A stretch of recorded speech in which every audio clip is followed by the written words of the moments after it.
you, on you who I'll bet my life. Won't toss my paradise. I'm I ain't nice. Subtract falsehood advice. You who eventually seeing through, y'all. That rule got me seeing through, y'all. Ain't like I'm doing something to y'all. You who got me seeing through, y'all. You who eventually seeing through, y'all. That rule got me seeing through, y'all. Ain't like I'm doing something to y'all. You who got me seeing through, y'all. Yeah. Family business ain't no greed in me. Mr. Clark, my brother lean on me. I lean back, but it ain't no dance. Make appeals, but it ain't no Zans. Feeling okay, I'm so grand. Keep in mind, only got two hands. Never label in advance. Don't call him friend until you prove that man. A little time, all you need. If it's genuine, it shows. Vampires play a role. In the light, get exposed. Transparent up against that law. Brothers hide it like no one saw. Yahuwah eyes never miss your acts. One day you gotta pay that tax. Fairy tales, you can clean that mess. Toward keeping me at my best. If you hate a brother so, he will never stop the show. What's it like to some love? Especially from above. Mighty talk where you learn that at. Man of perfect, never burn a batch. Who a word, that's all for me. Everything else is so bored. Life in me, what y'all store. This English sound foreign, yeah. Righteous point of view, pray they see it too, yeah. Make no excuse, stand on me too. Won't toss my paradise. I'm I ain't nice. Subtract falsehood advice. You who eventually seeing through, y'all. That rule got me seeing through, y'all. Ain't like I'm doing something to y'all. You who got me seeing through, y'all. You who eventually seeing through, y'all. That rule got me seeing through, y'all. Ain't like I'm doing something to y'all. You who got me seeing through, y'all. Yeah.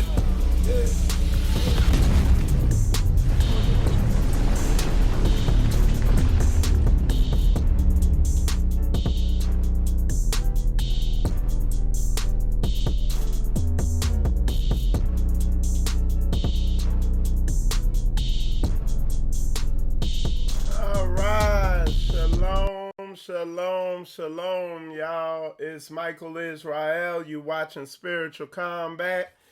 And as you can see, I got my Kabir here. The title of today's show, as you can see, I'm going to pull up the title screen real quick. Still trying to make sure I got everything set up correctly. But the title of the show today, this is part 2 of community building. I'll just tell you straight up, I've just been getting an influx of questions, comments, concerns, and everything else about this community building thing that was it started by Pastor Dow. He got this whole thing going at the Great Gathering, Hebrew Awakening, Ron Dalton's conference. And I'm just saying this thing has it's kind of shook up things all around me. A lot of people have been awakened to the fact that this is the logical, practical next step in spiritual development, is coming together, not just on the weekends for social club meetings, but to actually truly come together as a nation. Economically, financially, whatever, on a community level. So if you saw the first episode that I did with Brother D, the reason I brought Brother D on that first episode was, and just hold on one sec, I'm just getting everything up and going. Okay. But yeah, the reason I brought Brother D on was because Brother D is new to the community living thing. So he brought out uh, community living from the ground level perspective of what you could expect coming into it. Kabir is the head of a community. Okay, he's a little further into this. He's over the community that he lives in. And on top of that, he has a unique testimony. If you don't know who this brother is, now if you follow football, you know who he is. But if you don't, you're in for an amazing testimony. And with that said, brother Kabir, I'm gonna get you to unmute your mic. All right. All right. And it looks like you're coming across loud and clear. So, hallelujah. So, brother Kabir, what I'm gonna do is I'm gonna let you introduce yourself and just begin telling your testimony, and so you can let brothers and sisters know where you're coming from. So, with that said, I'm gonna hand it over to you, brother. All right. Oh, we got Pastor Dow. Pastor Dow in the house. Hi. Shalom Israel. Shalom. Doing a good job, bro. I just thought I'd just pop in for a second. All right. All praises, all praises. Okay. Hey, thank you so much. Thanks, Pastor. Thanks. Yes, sir. Hey, Michael. Hey, so just a little bit about myself. I, obviously played for the Green Bay Packers for 9 years, from ranging from 2000, my rookie year, and end up hanging the cleats up in 2009. No, 2008. Sorry, 2008. Mm-hmm. So played there. Been living in Green Bay for almost 19 years now. Was married to a woman in 2001. Who's now my ex-wife. Had 8 children with her, 7 boys and 1 girl. 2 years ago, a little bit over 2 years ago, July 2017, I came into the truth, had a dream that Jesus, basically God told me in the dream that you don't love me. And it was there where I was entreating him and said, I love you, I love you, I love you. He says, you will be tested. I didn't know how that test was going to come in. It came in the form of the Shabbat, literally the very next day. Came over a YouTube about the Sabbath, keeping the Sabbath day holy, a Pastor Dow video, and I started keeping it right then and there. Like literally, like that day I saw it on the Saturday morning. I told the children, I shut everything down. I said, let's shut this down, but I wanted to know how to do the Sabbath. And but that's when hell broke loose. And my wife ended up, after 16 years with 7 children at the time, but I ended up getting her pregnant before the split up. So I have 8 children now, 7 boys and 1 girl. And she ended up leaving me after 16 years because I kept the Shabbat, because I was keeping the Shabbat holy. And then also to my affiliation with, at the time, it wasn't my affiliation, but just my desire to inquire straightway and learn more about it. So that's kind of, that has a story in itself, but we went through a heck of a divorce.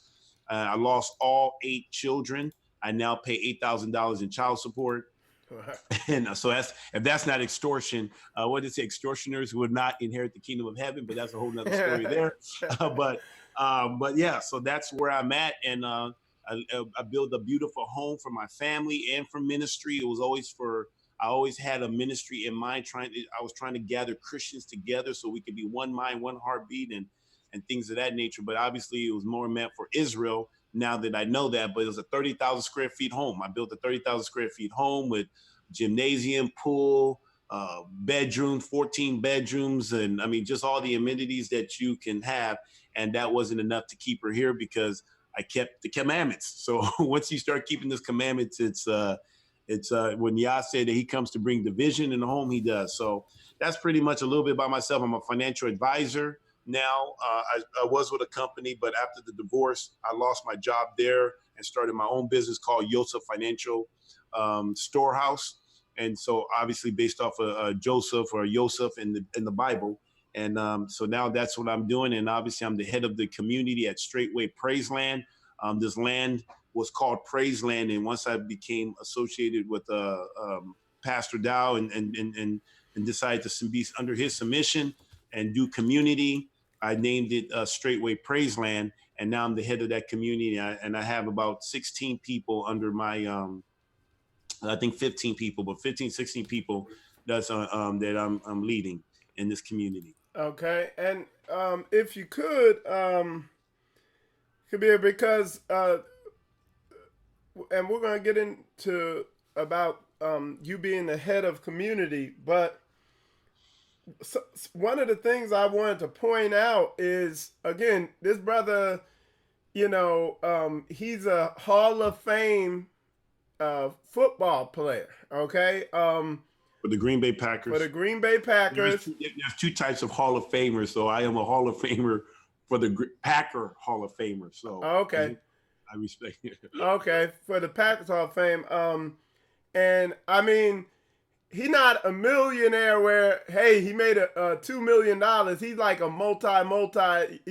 And when he said 30,000 square feet, that's how much land I got here. He talking about his house. Look, hey, so what we're talking about is scriptures like Mark 10:29 and Luke 18:29 and Matthew 19:29, where he says, no man has lost or given up. He's talking about what you could potentially lose in this truth. Mm-hmm. Yes. I don't have the if Kabir, you have the scripture right there, because I don't have it in front of me. Well, I can read this one. This is out of Luke 18:29. It says, "And he said unto them, Verily I say unto you, there is no man that had left house or parents or brethren or wife or children, or for the kingdom of God's sake, who shall not receive a manifold more in this present time, and in the world to come life everlasting." In this present time. Yes. And I can honestly say that this is ever since I've been coming into this truth and been walking this walk, I can honestly say that the word of Yah is being lived out in my life. I can read the scripture and say, yep, I can relate to that. Not just like before I used to read the Bible and said, I wonder what's that like? Or man, that had to be hard. Now I can say I have something in common with things that I read in the Bible. So when I lost my wife of 16 years, my ex-wife now, and my 8 children, God reproduced that in community. Now I got new brothers and sisters. He says, I got new brothers and sisters now, and it's 16. So when they left, I was in this house by myself, and I was willing to give up the house, but my ex-wife didn't want the house because it was too big to manage, because I was pretty much managing before. And so she didn't want the house. So I ended up keeping the house. And now I, it kind of reminded me of that king. Remember the king that Jesus was telling the parable? And he had this party. He was inviting people to come, right? And they'll say, oh, we're too busy. He says, well, hey, we got a feast here. Go into the highways and the byways. And so he went to the highways and byways, and he was still going to have that feast, right? And so I feel like I built this house for my family. They left. They're too busy or just doing their own thing, rebelling. So it's like I feel like I went into the highways and byways, and now I got me brothers and sisters who love Yeshua HaMashiach and also keep the commandments of Yah. So now we get to break bread together. We get to worship together. We get to live life together. And so that's where I'm at. And it's been such this community has been such a blessing to me, even though, being a multi-million a millionaire has been a blessing to me. And I would never, I'm going to do community to the day I die. And the reason why I knew it'd be unique to have Kabir on, because you got a lot of our people who they're like, I ain't moving in with nobody and this, that, and the other, and them people need to get their stuff together and all this stuff. So they acquire all this wealth and all this stuff out there, and they're comfortable, they're fat and happy over there with their family over in their corner or whatever they got, their resources in Babylon, and they can't find it in their spirit. They can't see the benefit of community. You know what I'm saying? And when the Most High has a calling on your life, He'll guide you. When you've made that promise to Him, when you're committed to Him, he will bring you down to a low state to keep you on track. Did he do that in your life, Kabir? Oh, this was a humbling experience. I mean, I literally, you know, when Jesus says to be my disciples, you have to be willing to hate your mother, your father, your brother, your sister, your wife. I mean, this is the cost of being a disciple of Jesus Christ. And I remember when my ex-wife, my wife at the time, when she left, and she gave me an ultimatum. I had to stop fellowshipping with Straightway. I had to stop keeping the Shabbat. I had to assume that men and women were equal. And I also had to have somebody of her choosing to lay hands on me. And I literally took down a piece of paper, took papers, wrote down what the cost was. I knew what I was giving up. I knew I was going to lose half of the stuff that I ever made. I mean, I actually doubled my wealth outside of the game, because it being a financial advisor, investing and stuff, I was actually able to double. So literally I'm back to where I was when I retired. She literally took half of that. And now I'm on the hook for 18 years to pay $8,000 a month. And all I had to do was just acquiesce and capitulate to her will to be able to get my children back and to be able to get my money back, whatever, you know. And I just wouldn't do that. I was not going to dishonor Jesus Christ to be able to get money, to get my children back, to get my wife back. And so I've been standing, and Pastor Dow was very instrumental in helping me during that time to stand. And I didn't know how God was going to provide for me, but I had to humble myself. I had to be willing to do things that was very not conventional, or conventional wisdom, if you want to call it, meaning from the worldly perspective. You know, a lot of people saying, oh, so those people just taking advantage of you. They want to move in with you because they're taking your money. But let me tell you if I could just tell you what the blessing has been, right? I mean, I had my dad living in assisted living. I'm paying $40,000 a year.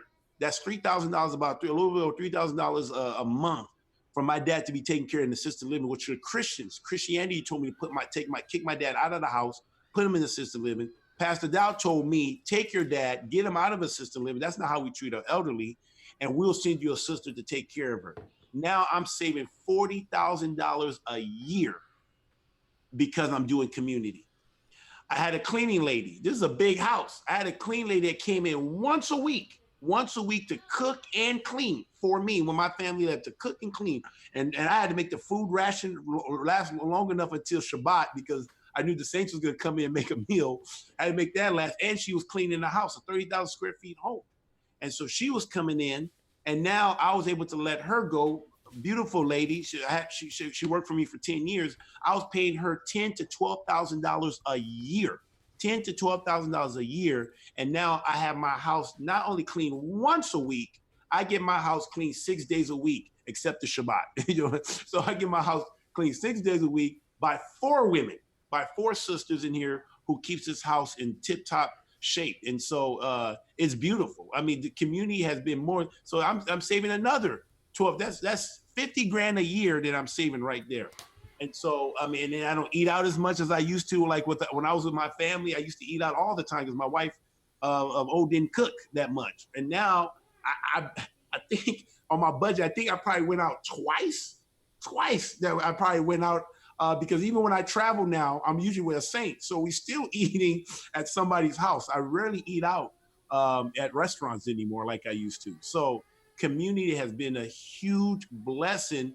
And we just have everything common. And no one in my community or any community that I've ever been a part that I've visited has ever lacked any need. I'm so glad he brought that out, because this is the real benefit of community that a lot of people don't realize. Everybody brings assets to the table. Money isn't the only asset. Some people bring time. Some people bring know-how. So everybody has an asset, but you have to work together with it, so you're not relying on a system designed to take advantage of you and exploit you. Community living doesn't exploit you. Go ahead, Kabir. Let me give you an example, like how Yah is so beautiful. Now, I only picked the 4 people originally came here, and then all of a sudden we got all these people coming in, right? So we have a sister who saves $40,000 that I don't have to get to the heathens because she's taking care of my dad. And my dad has gotten the best care. He would even say that out of all, he's getting older, by the way, okay? It's not like he's getting younger, he's getting older. And by far, this is the best that he's ever experienced. You have people calling my dad saying that, you know, Kabir's got CTE, he's joined the cult, these people are bad. But my dad's saying, okay, I live here, okay? I may not necessarily be all in, but these people are taking care of me. They're helping him. He's helping, providing for them, but they're serving. I mean, he sees us serving one another. What does the Bible say? Serve one another. Where's literally my dad was even explaining it from his vernacular because he doesn't read the Bible and everything. He said, I can tell you're providing for them, but in return, they're serving you. And I said, Dad, you know what you're describing? You're describing that we're serving one another. Yeah, I'm the head of community. And yeah, I call the shots in this community, but at the same time, I'm serving them as they're serving me. We're serving one another. The Bible says that you'll know that you're my disciples, the way you love one another, the way you love one another. And my dad is seeing the blessings of community. But let me give you this example. So we have a brother here, right, from Germany, right? This dude can cut hair.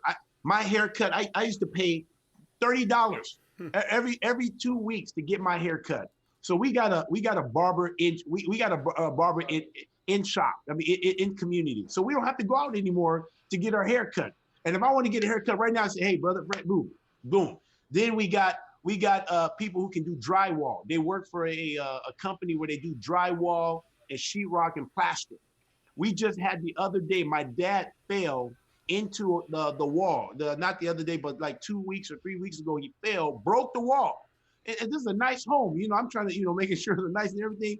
And right there, I was able to get one of my brothers to say, hey, can you fix this? Within 24 hours, he was able to put a sheetrock in there. And then Freddie came in, and Freddie, the guy that cuts hair, also was able to paint it. I mean, we got painters, we got drywall. Do you know how much that would have cost me before? $300-400. And I get what they call the Packer discount.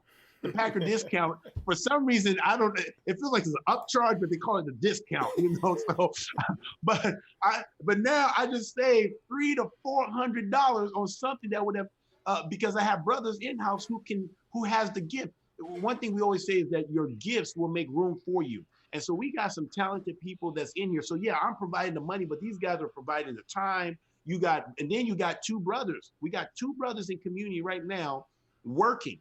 They work, they have their main job, then they got a second shift, they work at Walmart, and then they're doing side jobs. And so they're bringing close to $60,000 to maybe $70,000 a year just on their income, which helps. I mean, it's so beautiful. So what the money that they're bringing in now allows me not to take money out of the market that I normally would just, pay, because I live off of my investments that I'll normally take out to be able to just maintain my lifestyle. So now that money can stay in the market and continue just compound interest, continue to multiply. So they said, come here, man, we feel like I said, trust me, you are helping more than you know. One of the biggest expenses that I wish I didn't have is that child support. But even that's in there, so we are all helping each other to make this thing. The Christians were hoping that I'll be begging my wife back right now. I mean, with $8,000, with a big mortgage, all the stuff that he got going on, he'll be begging, but I don't need to go. I got people cooking for me. I got people cleaning for me. I got people working for me. I mean, I got people taking care of my dad, and now I can focus on running my business, running my community, and just living life. And so I have no need for the outside world, really, except for the brothers and sisters that I have here. So straight ways is all I need. And see, and that's why this episode was a practical next step in showing and really breaking down what I saw in that talk that I had with Brother D and Brother Dave. He's showing you, and this is an example, of the benefits of community. Something else I wanted to talk about is something with Kabir, and this is a whole, like, I'm gonna bring him on. I'm gonna have him on with a show about, he's gonna go more in detail about the situation that happened with him and his wife. I'm I'm gonna also bring him on because where this brother has knowledge on a whole nother level about beyond most of us out here, including myself, although I've experienced it in the military, he knows, he's seen leadership on a level that most people will never experience in their life, because in the NFL, the stakes are so high financially, they have to attract the best leaders probably in the world out there to Yes, lead sir. these dudes that if we were in another time, another age, these dudes would be elite warriors, okay? And we briefly talked about the stuff he told me about leadership and his understanding. It's like it was huge, and we didn't even talk that long when we talked about it. But I'd like to bring you on the show to talk about that. Yes, sir. But something I want to point out. I was talking before the show. I was talking to Brother Dave, Kabir, and Pastor Dow about this. Is a lot of people are coming against what we're sitting here saying because it's a threat to the pyramid scheme of Christianity. If what we're saying, if what the Bible's saying, if what verses like Mark chapter 10 verse 29, Luke 18:29, Matthew 19:29, if what the book of Acts is saying, these wizards out here know that if you understand what the book is really saying, they know that's the end of them buying, purple Cadillacs and stuff like that. You're gonna take their money. A lot of the Christianity exploits you with witchcraft. They manipulate your emotions. They tell you stuff that feels good so that they could reach around while you're feeling good. They're taking your money out your pocket and exploiting you and keeping you in a position that the Most High did not intend for you to be in. And that's why, that's my main reason for doing this series. A lot of people, like I saw somebody posted in there, I can't have no Caucasians living with me, and this, that, and the other. The Bible says, love the stranger just as you were a stranger in Egypt. Yes, sir.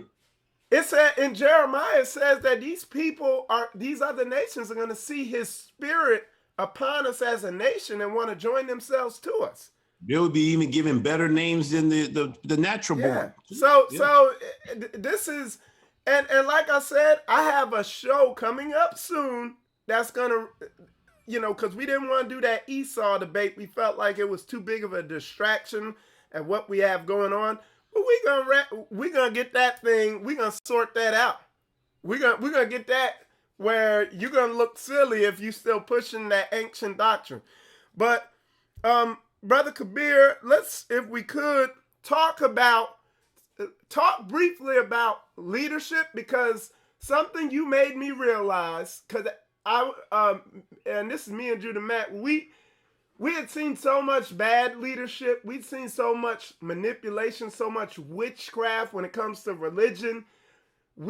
I was kind of against not so much leadership, but lordship. But if you can talk about your understanding of leadership, your experience with it when you were in the, I was getting ready to say in the military, but in the NFL, and just go ahead, I'll hand it over to you.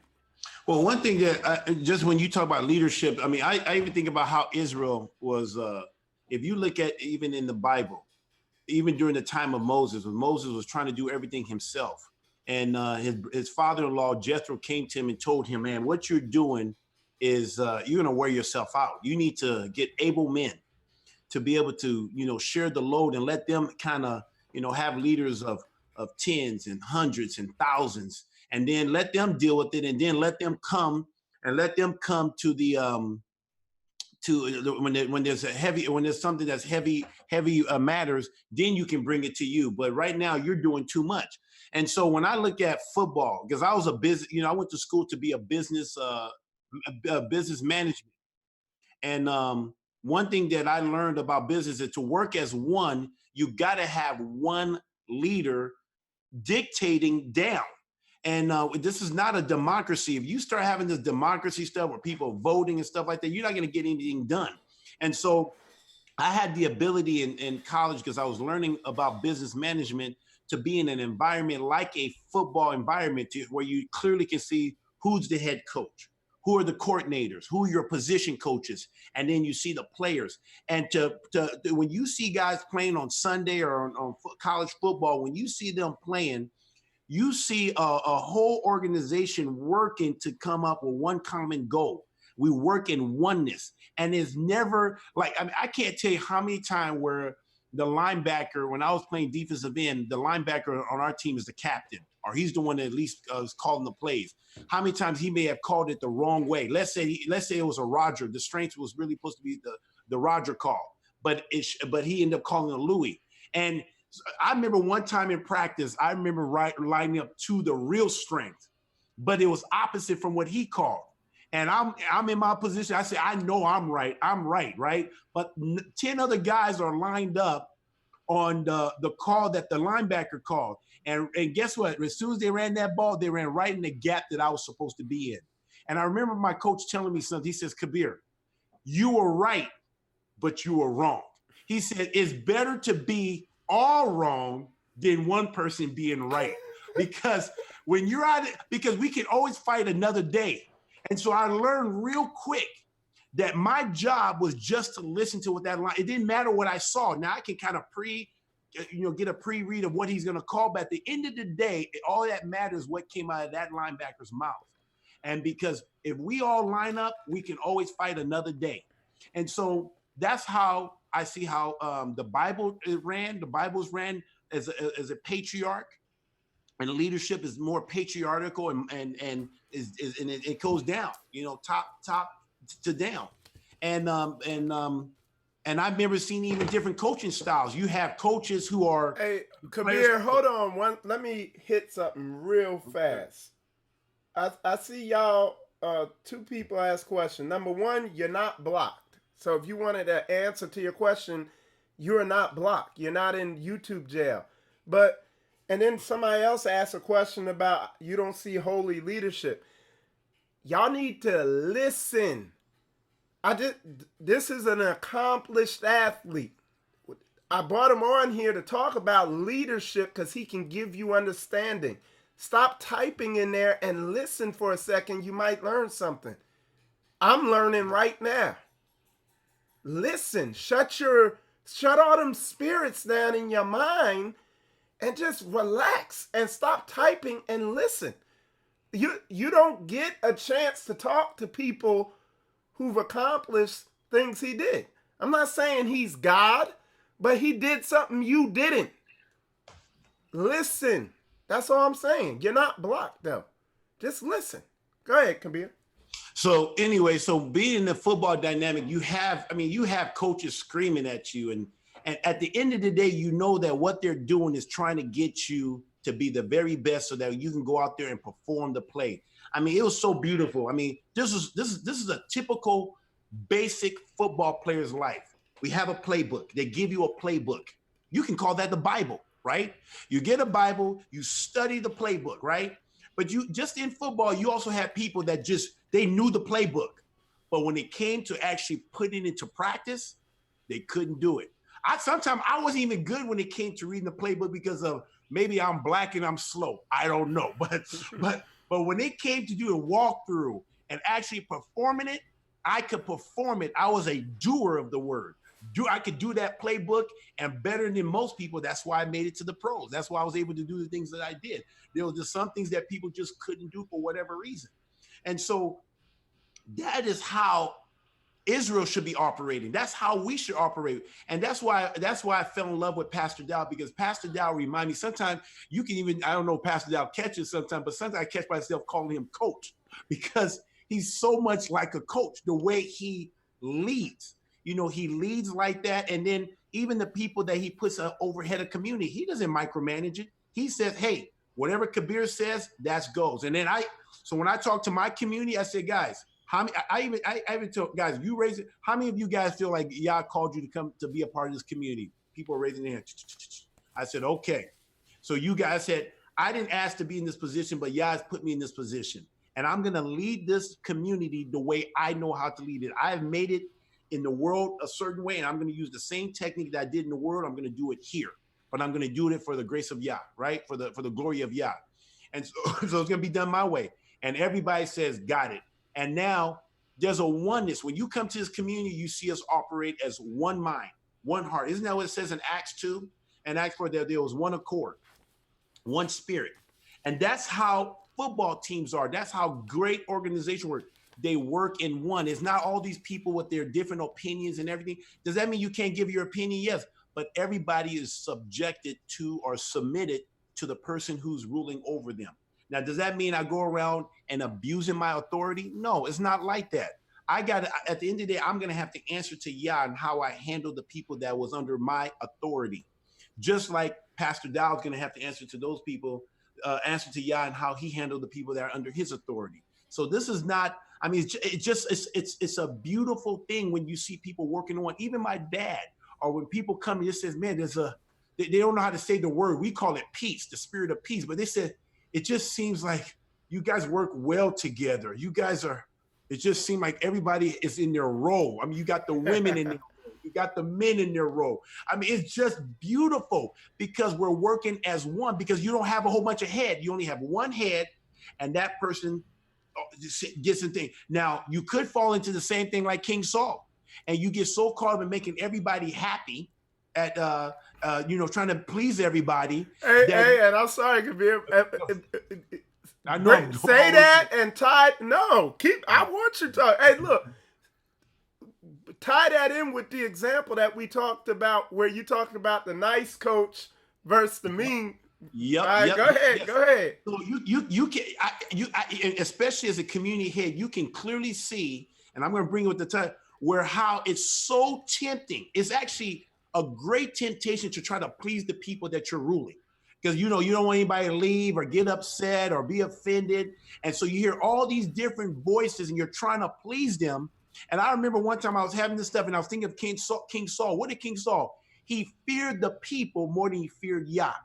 And I remember telling my community, I said, guys, hey, I appreciate your opinion, but at the end of the day, I only listen to one voice, and that's Pastor Dow or whoever he has over me. But right now, I'm going to do this the way I know how to do it. He put me in charge, and I'm going to do it the way I know how to do it. But you have that even in football, in the world. You have coaches, we call them player coaches. The player coach is a coach that wants to be everybody's buddy, right? And so he doesn't really push you. He kind of gives you breaks. He allows you to loaf and things of that nature. And you love playing. I mean, you love being around that coach, because when you're tired and want to be lazy, you like that coach, but you don't respect that coach. Does that make sense? You won't respect that coach. But then you have the coach who's like a taskmaster. This guy is going to run you to the ground. Damn it. He will throw his hat down and it's over. I mean, when they're walking past your drill, coaches are coaching harder. Players are hitting the bags harder. Everything is just raised up. And as much as you hate how they put the stuff they put you through, but you respect that coach. I can tell you right now, in college and high school, I had a hard coach.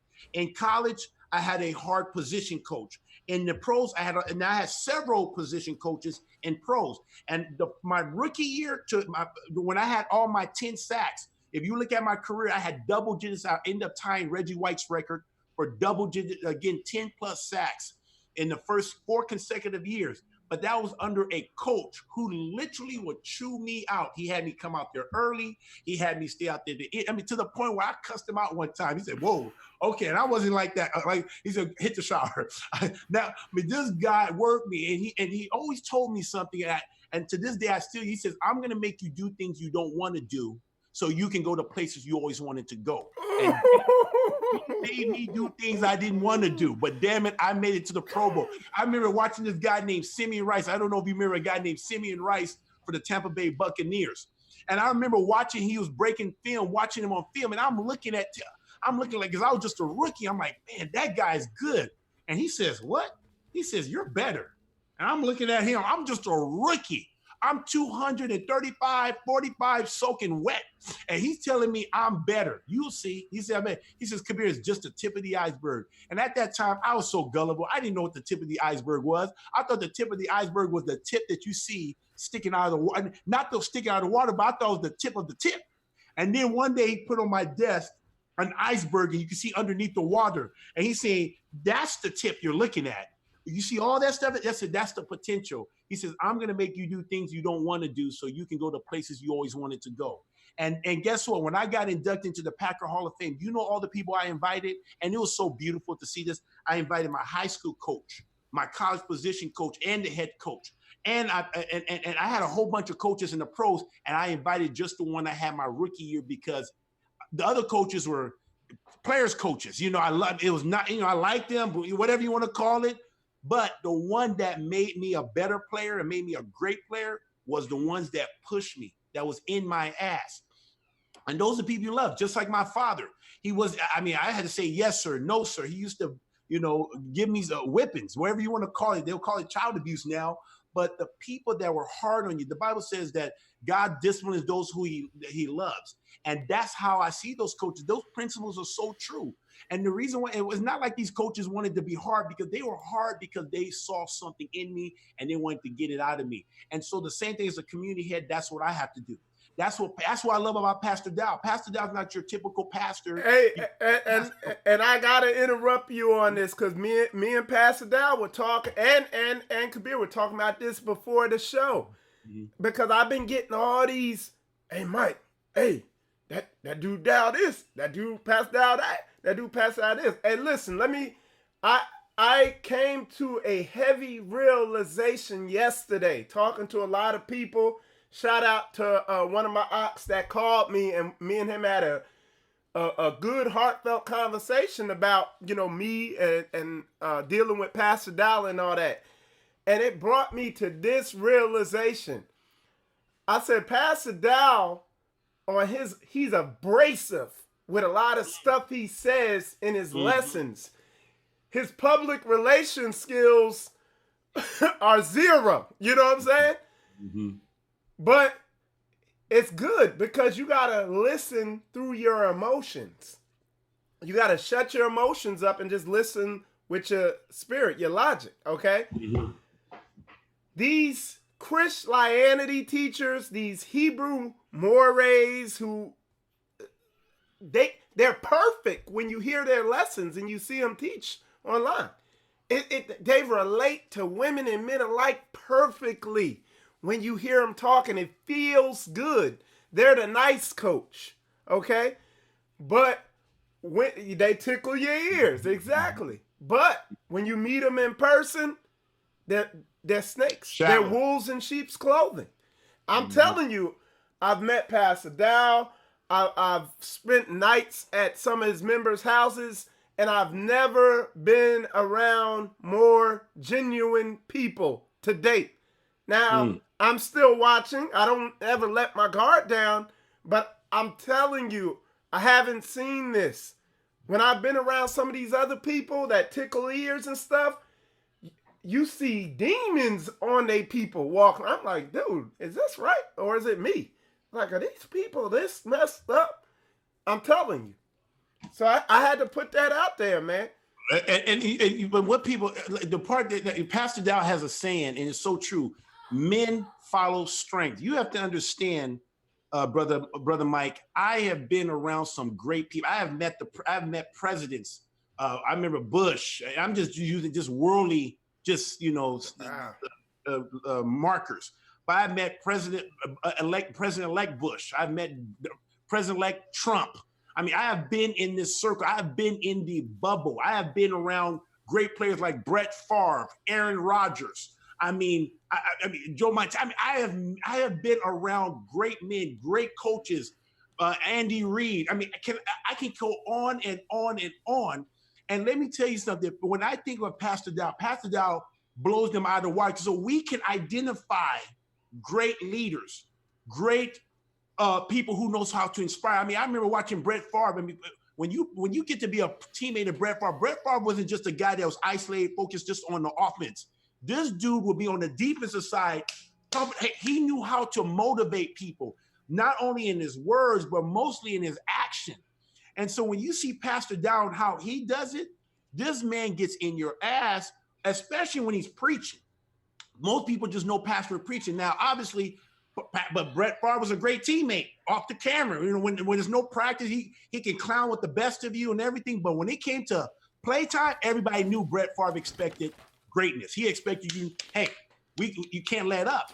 And so what I love about Pastor Dow is Pastor Dow loves this truth. I mean, he is so committed to this stuff. He inspires you to want to be a better man. He reminds me, but on a spiritual level, which is way more important. This is for an eternal crown. The other stuff was for a crown that's going to perish. But he inspires me to want to be a better. I mean, I got to say, Pastor Dow is the first man on a spiritual level that has challenged me. I remember one time, Pastor Dow, because I always had this saying, right? I always told people, you're going to quit on me before I quit. I can tell people that in a heartbeat, and I'm always right. I don't even like, I'm not even thinking like maybe, kinda. I said, I guarantee I will be here. You will quit before I quit, right? Hey, y'all, this soldier talk. Like, this dude's a soldier, man. Right? He's a warrior. I remember one time we was in the dining hall, right? And this is when I kind of first met Pastor Dow. And Pastor Dow said, he made a comment like that. He says, oh, you guys will quit before I quit. And I spoke up. And I spoke with reverence. It was I was very fearful, but I said, Pastor, with all due respect. Now, I said, with all due respect, because I believe this man is true. I said, I may have met my chance, but with all due respect, Pastor, you will quit before I quit. I know, I get it. But even, and Pastor just looked at me like this. He just kind of nodded his head. But it wasn't like to be disrespectful, but that's just my attitude. I mean, I'm not a quitter. I'm in this to I would die. Warrior. You're what? We soldiers, dude. That's what it's about.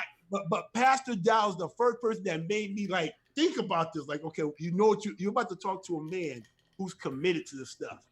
But I'm committed too. Why not? I know he's Pastor Dow. I get it. I respect this man. I have high respect. But Pastor, I'm not quitting, damn it. I mean, you're gonna have to, something's gonna happen, but I'm hanging in there. So what I'm saying is Pastor Dow has, maybe he didn't go to school to be a theologian, but Pastor Dow is a doer of the word. That's what makes it. I've been behind the scenes of people like Focus on the Family, I don't know, or Tony Evans. I've seen these people behind the scenes. Pastor Dow is authentic. This man lived, all these people that I'm talking about, all these famous people from Bodie Bacham. I don't know if you heard of a Bodie Bacham. These are people I can call numbers. John Bevere. I can call all these people on numbers. These people go into their respective homes where they can hide and you don't know how they live their life. Pastor Dow live amongst the people that he is pastoring. Right. Hey, real fast. Yeah. I want to answer your question. You said watch. A brother said, and I'm going to answer this. You said, I will just say this and step down. You said, there are there are discerners of what is set apart. Watch the response from the spirit of Yahuwah sent in Yeshua's name. If you want to know, this thing is not complicated. If you want to know if somebody is a wolf in sheep's clothing or who to follow, or if you have a God-sent leader, if he don't line up with what's in the book, cut him off. That's it. This ain't no, well, what's the spirit whispering in my ear? If these thoughts popping up in your head don't line up with book, or if somebody's footwork don't line up with book, cut him off. This ain't. And that's what I keep saying to people, because people are, well, y'all worshiping Pastor Dow, or them people, they're worshiping. Look, what does the book say? Give honor where honor is due. That's all it is. We're just telling you what the man is doing. What are we supposed to do? Footwork. Footwork. That's something that you want to encourage. You want to encourage people to live that type of lifestyle. Did not Paul says, "Follow me as I follow Christ"? As he follows Christ. And hey, look, and I'm gonna tell y'all, people are like, when you hear people talk about Pastor Dow, they're saying Pastor Dow is doing the. He said Pastor Dow did works, did footwork, fruit, pass, boo. That's all it is. Real men and warriors, we look for stuff. We ain't just emotional. Where you're really sinning at, where you're really in idolatry at, is when you're following these people who are manipulating you through your emotions, and they're taking your money, and your life is still screwed up.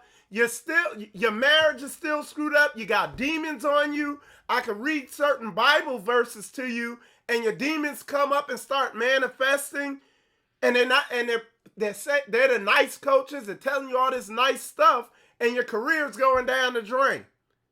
Get out your emotions and just read the playbook, man. We can't put it to you any simpler. Go ahead, Kabir. I hand it back over to you. No. But then Jesus said, he says, think not. Then he said, think not. Well, let me just get it. He says that those who tell people to break these commandments, right, and do it themselves will be least in the kingdom of heaven. And those who do and teach will be considered great in the kingdom of heaven. How much more would you be considered great here on earth if you're doing it now? When you don't have to, And so Pastor Dow is getting the honor because he's doer of the word. We see this. When I see his marriage, you see his marriage and how he runs his household. It's beautiful. I mean, it's so beautiful. It's a model that we can visually see in our lifetime. If you want to know what a marriage should look like, look at Pastor Dow. If you want to see a lifestyle, look at Pastor Dow. That's why people follow Pastor Dow.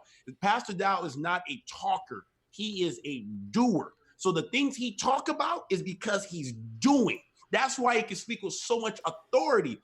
It's prideful. It's not. If I told you that I was 8 feet tall, that's pride because I'm not 8 feet tall. But if I told you I'm 6'4", 270 pounds, that's not prideful. It's truth. I'm speaking according to my measure. Pastor Dow, when he speaks because he's doing it. I can tell you, I've lost house, family, wife, children, brother, sister for this. I can say it because I've done it. How many people can say they lost their family or lost their loved ones because of the gospel? I couldn't speak that before. I was just speaking it from a mental assent or theory. But now I've experienced it. I've actually overcome. Now I can help other people to overcome. I got people call me and say, Kabir, I'm going through a divorce. I'm going through the same thing. Can you help me? Now I have the ability to help them. But guess who helped me? Pastor.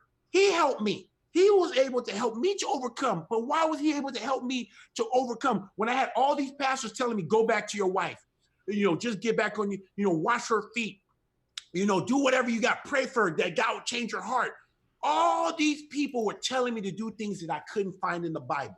Pastor Dow was the only person at that time, in the darkest time of my life, that the only one that was matching up with the word. That when the Bible says that the word is like a lamp unto your feet and a light unto your path, I'm telling you right now, it is a true statement. Like I remember the story of John F. Kennedy Jr. when he died. He was a pilot, but he did not know how to use his instrument.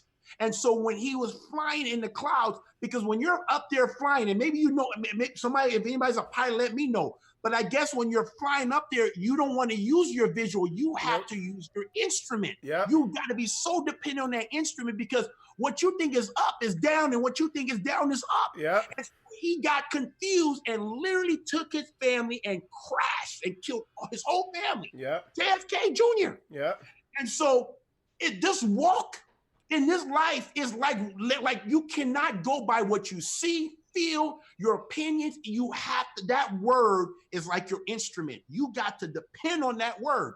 And I'm telling you right now, I'm so glad that I read this Bible 7 times, at least 7 times in my lifetime, that when I was in the darkest time of my life, when I couldn't see, where I couldn't go, because back in the days, if I did something good happened.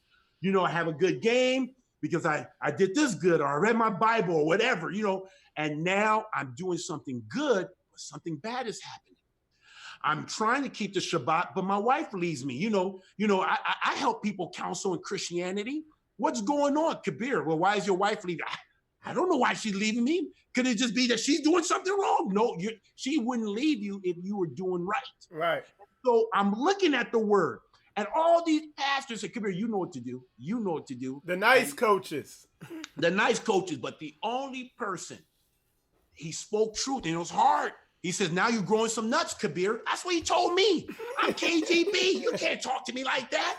He said, you're growing some nuts. Now, he wasn't mean, but he was just telling me, hey, I'm like crying. He said, son, you go into your room, you cry your head off. Close the door, you cry it. But when you come out, you get your shoulder back, you get your chin up, and you stand, and you be a man. That's what Pastor taught me. I feel like I was into coach. Okay, coach. Okay, I said, is there anything? Just stand. Just standing alone, just stand. If you can do that, you have accomplished 90% of the battle. And damn it, that's what I did. That's why I can stand right here on this show and talk to you right now, because I had a guy who stood on this word, and everything Pastor Dow said, I can find it in the word. When I was in Christianity, I can't find what these pastors be talking about. Nope. I can't find it. And that's the only reason why I was able to trust Pastor Dow, right, even though I didn't know. You have to understand, being a celebrity, everybody want to be your friend. Everybody's always, looking to find a way to get into your pocket. Mm-hmm. And, I get it. Trust me, you talking about tickle ears, trust me, they will tickle your ear. If they think you love Jesus, they'll tell you they love Jesus. If you say you hate Jesus, they'll say they hate whatever it is that you want to hear, they will figure it out because they just want that money, right? Mm-hmm. But Pastor Dow, he is not a respecter of person. He challenged me when he needed to challenge me, and he encouraged me when he needed to encourage me. You know who does that? A good coach. A good coach knows when to put a foot up your ass, and then a good coach knows to, say, okay, boy, I'm proud of you. Now go out there and do it. I mean, that's what Pastor Dow is. That's why I can't help but to give praise to this man. I thank Yah for Pastor Dow. We need more Pastor Dows like that. I want to be like a Pastor Dow. What's wrong with that? I want double whatever he got going on so I can help other people. So anyway, I say all to say this, that if you don't know this word and you're going to be deceived by all these charlatans, research and stuff like that. Yep. You got to know these words. Yep. That's how you're going to know their fruit. Exactly. You got to look at, I can see, okay, I see what Pastor's saying. And part of the reason why I went out the straight way when everybody was telling me not to go is because there was a part of me that says, this is too good to be true. This man, he's preaching it. But then I didn't know what was behind it. Just all I saw the camera. I wanted to see, was there guns on these women? I wanted to know, like, when he was doing the interview, do he have a gun on his head? I mean, like right now, people may think, look, there's one guy here. I'm a free man. I'm at my house. Pastor Dow's here. But I was on the other side of that screen. I get it. I know what it's like to be able to see. And I had thoughts in my head. Are these people speaking because they believe this? Or are they being intimidated? And so when the people call it a cult or Waco or whatever they want to call it, I've been there. I put boots on the ground. I've slept in the same roof. I know where Pastor Dow lives. I've been in his house. I hear the man sleeping. I eat, do you know what I'm saying? I'm breaking bread with this man. And so Pastor Dow lives this stuff. I had to see with my own naked eye. I wanted to look the man in his eyes, just like you did, Brother Mike. Yep. You looked him in his eyes. You said, I read you wrong. I read you. I thought you were arrogant, but this man. And real, nah, that's good. We like that. Hey, I think this banger. Hey, that's a spiritual banger. Hey, but look, this is the thing. I'm all okay. I was wondering what that sound was. It's raining out here. Okay. I was like, is the roof falling? But hey, look. I've been all over the Hebrew Israelite community. I grew up in Christianity. Okay. Same here. I watched the people, thou, this, holier than thou, cupcakes, bubblegum, and sugar plums. You know what I'm saying? They say the name the right way. Yeshua. I don't even know all that stuff. And then I've dealt with them, watched them move, and they are. I've seen people that are so evil I couldn't even comprehend it. It was because I was like, "What is that?" I was like, I couldn't even figure out what it was until I realized, yo, that's super deep, committed, conscious wickedness right there that I'm seeing. It was like it. I've seen people so evil behind what they were portraying that it took me time to even categorize what the heck it was because I never seen evil on that level. You think I'm playing? Go ahead. Go ahead. I just want to keep it simple because I know I get passionate and I get excited. But that's what we need. Let me keep it simple. Okay. Jesus already told us how to inspect fruit. Okay. He said, these are the signs that will follow them that believes in me. They will cast out devils in my name. They will lay hands on the sick and they will be healed, right? They will speak in new tongues. They will drink poison and not get sick, right? That's one sign, right? And then you got some people that say, hey, Jesus, didn't we cast out devils? Didn't we do this? He says, I never knew you. Get away from me, you workers of iniquity, right? So you can have people that show those things. So there's two things that I see, and you can correct me. Signs that follow. And then two, are they doers of the word? So Pastor Dow, he showed there's signs that follow, and he's a doer. You have a lot of people that I saw even at the Hebrew conference. I got to admit, they've been in it for a long time. They sound good, but they don't have signs that follow. They may be a doer of the word, but are they really? Because they're not even doing community. They're not doing the things that the Bible says to do. And so Pastor Dow shows all of that. He shows the signs, and he shows fruit by being a doer of the word. When I saw, when I was in Christianity, I was more of the, it's broken into two. You got the charismatic and you got the Bible guys, right? The people that more word, right?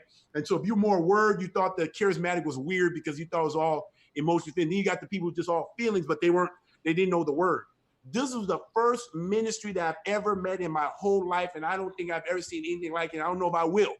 But this is the first time when it came to deliverance, this was not emotional. This was just a man at work. We're here to do one thing, cast out these devils.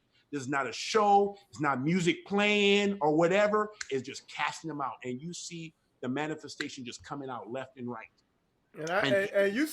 And we've seen demons manifesting on some of the shows I've done where yes, sir. People literally cannot control themselves. They have to put something in there. They can't, you literally see it. And I'm the fruit of that because all I'm doing is following the example of Pastor. Okay. I'm laying hands on people now. They're getting healed. So somebody has a question here, and let me say this.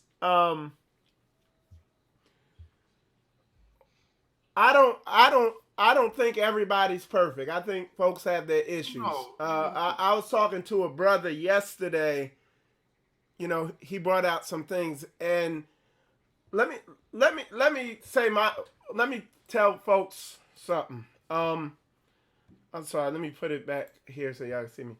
Okay.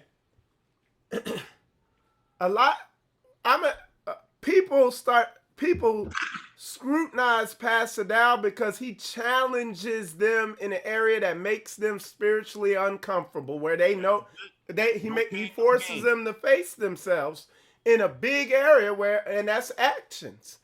So what do? They try to major in the minors.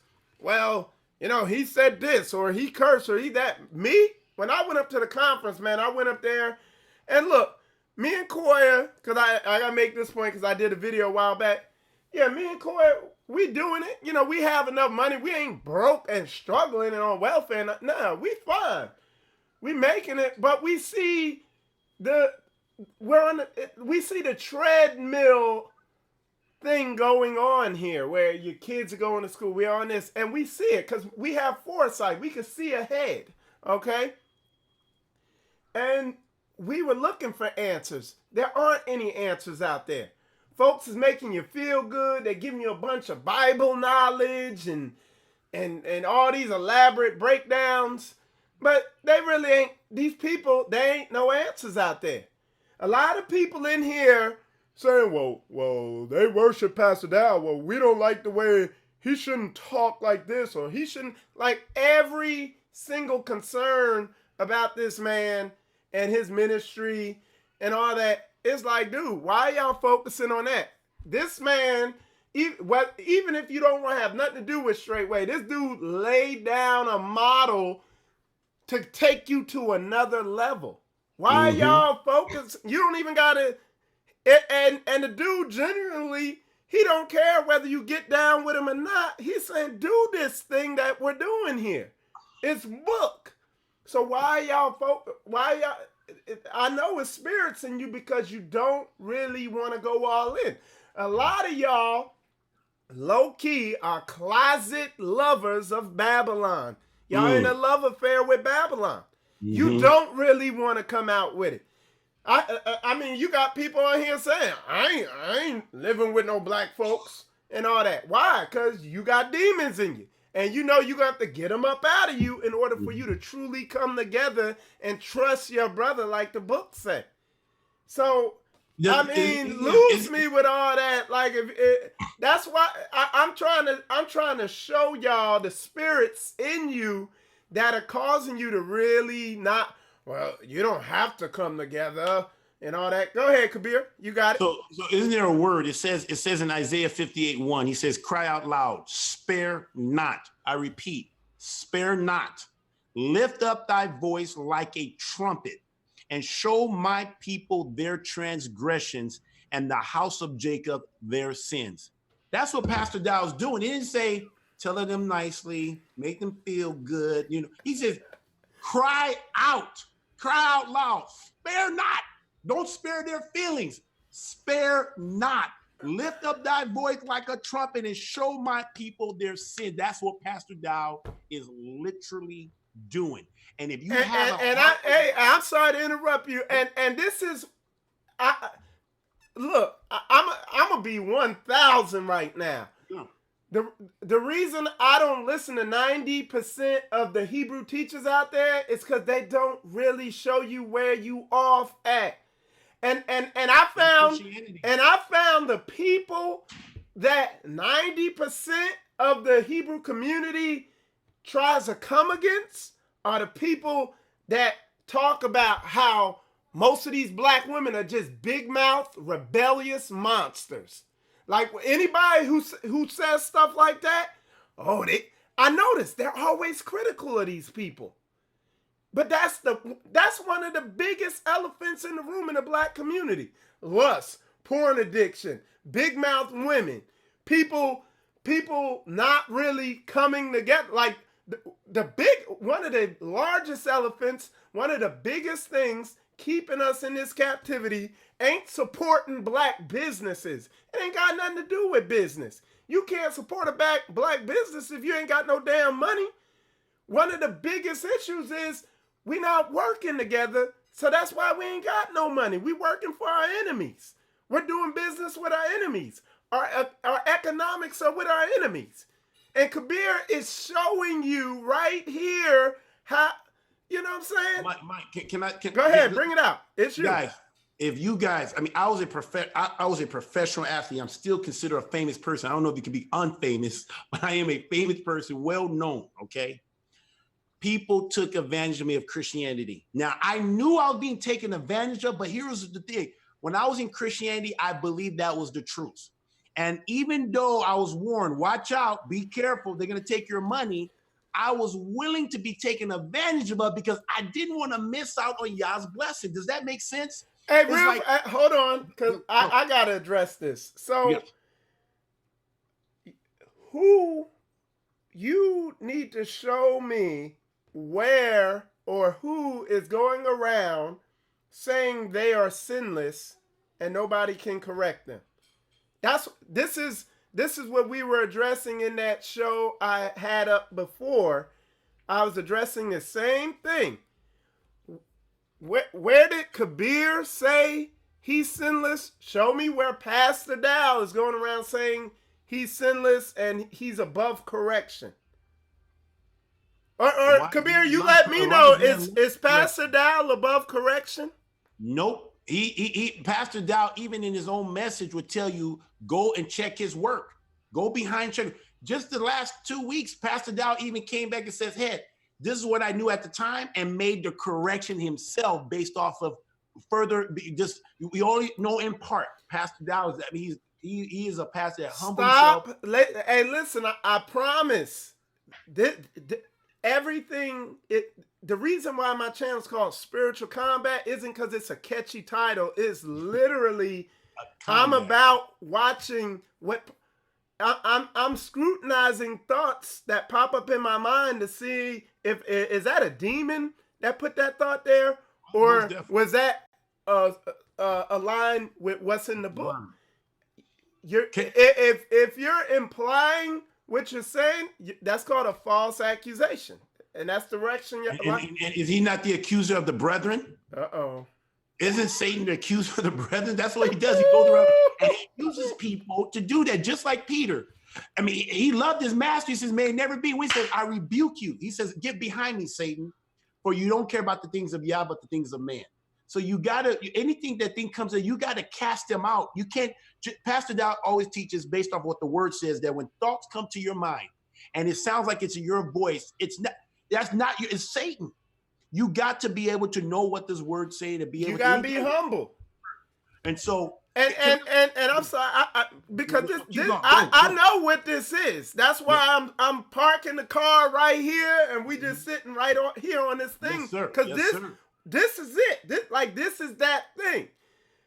I'm telling you, I bring a pro athlete who's function on some of the highest levels you could function on in what he's done, been around top level stuff. Like this dude can bring out wisdom in areas that you will not get the benefit of ever seeing. Most people, 99% of people will not get to hear some of the stuff this brother's brought out. And people are completely shut off to it because they're full of pride and demons. Like, I'm over here taking notes while the brother's talking, and y'all in there writing notes. Like, y'all writing what y'all think. Y'all take advantage of it.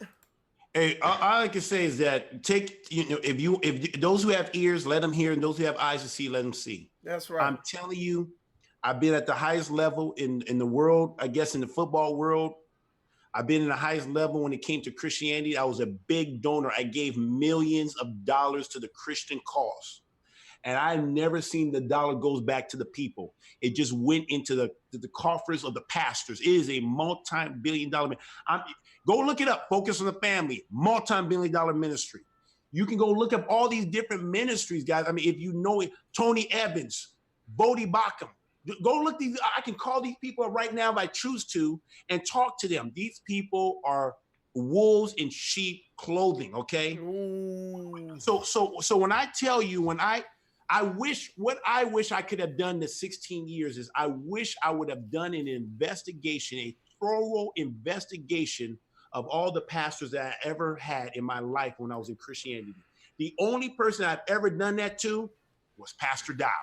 Because there was so much stuff. Carl, he's abusing children. He's this and that. So I couldn't help but to do investigation. And after doing investigation, trying to find something bad, I heard it. I've heard all of the rumors. I've heard it all. Me too. And after I'd done my thorough investigation, I wasn't even trying to be a part of Straightway. All I wanted to do, literally, my brother Mike, is to see how they do the Sabbath. I was in agreement. He won me over. I came in there just to check that out, but then I found something more. I'm like, this dude is doing it. When you go to Straightway, Tennessee, it is like you're literally walking in the Bible. I mean, it's like the way they do everything, the way they worship. I mean, I went to a Feast of Trumpet. That was my first time. First time it was on a Wednesday. Or when I came there, they literally went outside and blew the horns for 30 minutes to an hour. I'm like, these people are serious. I mean, it put my passion to shame. I thought I was passionate about the things of Yah. These people are, and then after that, they went inside and worshiped another hour. And I'm sitting here thinking, and I'm thinking these people are jumping, sweating like they're David. I'm seeing this. I'm like hugging. When I say holy kiss, they giving holy kisses, hugging. It's just off the chain. And so I went to go do my investigation. I'm talking, and I asked Pastor, can I talk to Pastor Dow? Says you can talk to anybody you want. I said, are you sure? Anybody? I was talking to a whole bunch of sisters, with the permission of their husband. I would talk to, and I was blown. I had to touch some of these. I said, can I just touch you? Are you real? And a lot of these women didn't like Pastor Dow when they first met him. And they said, that is the most loved thing. They love that man. And now I know why. I now have that spirit. Hey, and real fast. Yeah. Hey, look, man, let me tell, I was telling Pastor Dow and Kabir before we went live, when we went to when we went to Houston, Brother Gray called me at the last minute and told me, hey, y'all can stay over here. Well, I changed our plans up. Koya was not happy because she's like, Michael, I didn't meet the woman. I don't know. And I know, I understand what Koya is really saying. She's saying, I translate the womanese because I understand womanese. Koya was saying, Michael, these Hebrew women are daggone monsters. And I don't want to have to live around some of them because I done seen some hell out here with some of these Hebrew sisters. So that was what she was telling me in womanese, And I was like, Koya, I met the brother. I was like, it's going to be fine. I was like, we're doing it. It's going down. You know what I'm saying? And like I said, when we got there, she seen the sisters and all she was doing was crying. She was in tears because it was a whole nother reality that she was unaware existed on this earth. That sisters, there could be like-minded sisters, humble sisters at peace in their minds. Well, all that stuff ain't run, I saw your wife's testimony and I understand. Oh yeah, I'm sorry. It's on Facebook. It's on YouTube. It's online. So good job. I can relate to her testimony. You know why? Because I did my thorough investigation. Okay, I've even had the ability, if you guys care to know, to compare Pastor Dow with Christianity. I remember Pastor Dow was so gracious to come up here and do a debate with Ron Young. If you haven't seen, you can see it on my channel, to do a debate with a guy here, he's considered a theologian in the Christian community. He's a Presbyterian pastor and he's a head of master of a Christian school, classical Christian school. Came in to do a debate, and I got to see my old world Christianity, and I got to see my new family. And to see that, I was like, oh my goodness. Right. I'm talking about, okay, it wasn't even a match. And real fast, out of the water, go. Real fast, Brother Bezalel, you know how to get in contact with me on the phone. Call me when the show's over, and I will get you on the phone with Pastor Dow and let y'all talk. And if you want to meet him in person, we can set all that up. If you want to meet Kabir, if you want to come and chop it up, because we answered that question, and you're still implying that this man's above correction. So I'll get you on the phone with him, and y'all can talk one-on-one. Okay? We about action, boss. This ain't Christianity or IUIC. I know y'all done seen the worst level of terrible leadership with IUIC. So I understand you on that, because he was in there. He got that damage on him of terrible leadership, which is not leadership in there, it's lordship. But we'll get you on the phone. We're going to get this thing smoothed out. We will. So just hit me up when this live is over, and we'll get you on the phone with him. Because, as a matter of fact, he right there in Kabir's house right now. Yeah. Brother Mike, let me say something. Okay. I saw him compared to Christianity. Then I saw him at the Hebrew conference. And I just said, Pastor, you are light years ahead. And the reason why you're so light years ahead is because you are a doer of the word. If I can just use a scripture here. If you go to Psalms 119. Okay. This is what makes Pastor Dow stands out. There's nothing special, but it is special, if that makes any sense. Mm-hmm. If you go to Psalms 119, right? Mm-hmm. Let me start at verse 97. It says, "Oh, how I love thy law. Mm-hmm. It is my meditation all the day." And it says, "And though through thy commandments has made me wiser than my enemies, for they are ever with me." Now, here's where Pastor Dow is knocking it out of the park. I mean, he says, "I have more understanding." You hear that? I have more understanding. Why do you have more understanding? Okay, he's going to tell us. "Then all my teachers, for thy testimony is my meditation, and I understand more than the ancient, the elders, the older people, because I keep thy precepts." You know what that means? I do thy precepts. And so when you do it, it's a whole, it's one thing to talk about the playbook. You can sit here and do X's and O's all day long. But until you actually go on the field and have those X's and O's coming at you, it's a whole difference. It's no more John Madden, right? Coming at you. You understand? Do you understand what I'm saying? It's a whole nother thing talking about it than going out there and doing it. And let me even go deep on what you're saying. Like, I want to put what this dude's telling you into like make it real practical. Hey, I'm gonna use the keep talking about this guy used the restroom. That's fine. That's fine. So I'm a make what this brother is telling you. I'm gonna make it real. I'm gonna put it in practical terms. This man is feared. Like, he's went through being scared and went out on the field and put this thing into action. Like, that's why I'm saying, understand, this ain't just some Joe Blow saying stuff. He's been out there with men who, in their mind, like the way these football players think, I've talked to them. They're trying to kill you out there. Like, if they could put their head through your chest, they would. They might regret it later, you know what I'm saying? But these is warriors out here, man. So the stuff he's saying, he understands on a deep level. You know what I'm saying? So, and that's a bad shot there. But so understand that, you know, these brothers, you know, this ain't what you're used to. This ain't your manipulative Christian wizard making you feel good. That's why some of the stuff they're saying might not sit right with you. And I can tell you, if Pastor Dow was above correction, I promise you, he would not have the people that's in that ministry following him. I'm sorry I keep interrupting you. Go. But look, that was the point I'm trying to make. This brother here has an eye for leadership, and he just said, and he'll know whether the leader who's leading him is not keeping the playbook. He wouldn't follow him.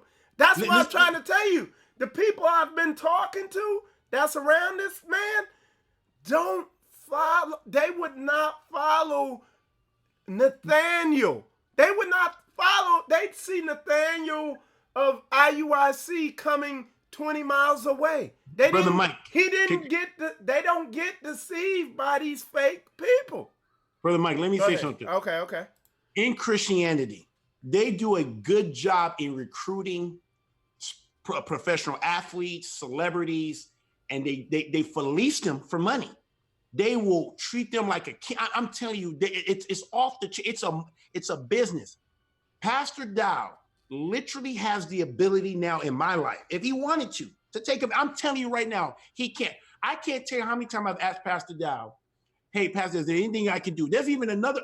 And Pastor said, "Yeah, I will show you." Pastor Dow, he's not operated like these other pastors have in Christianity.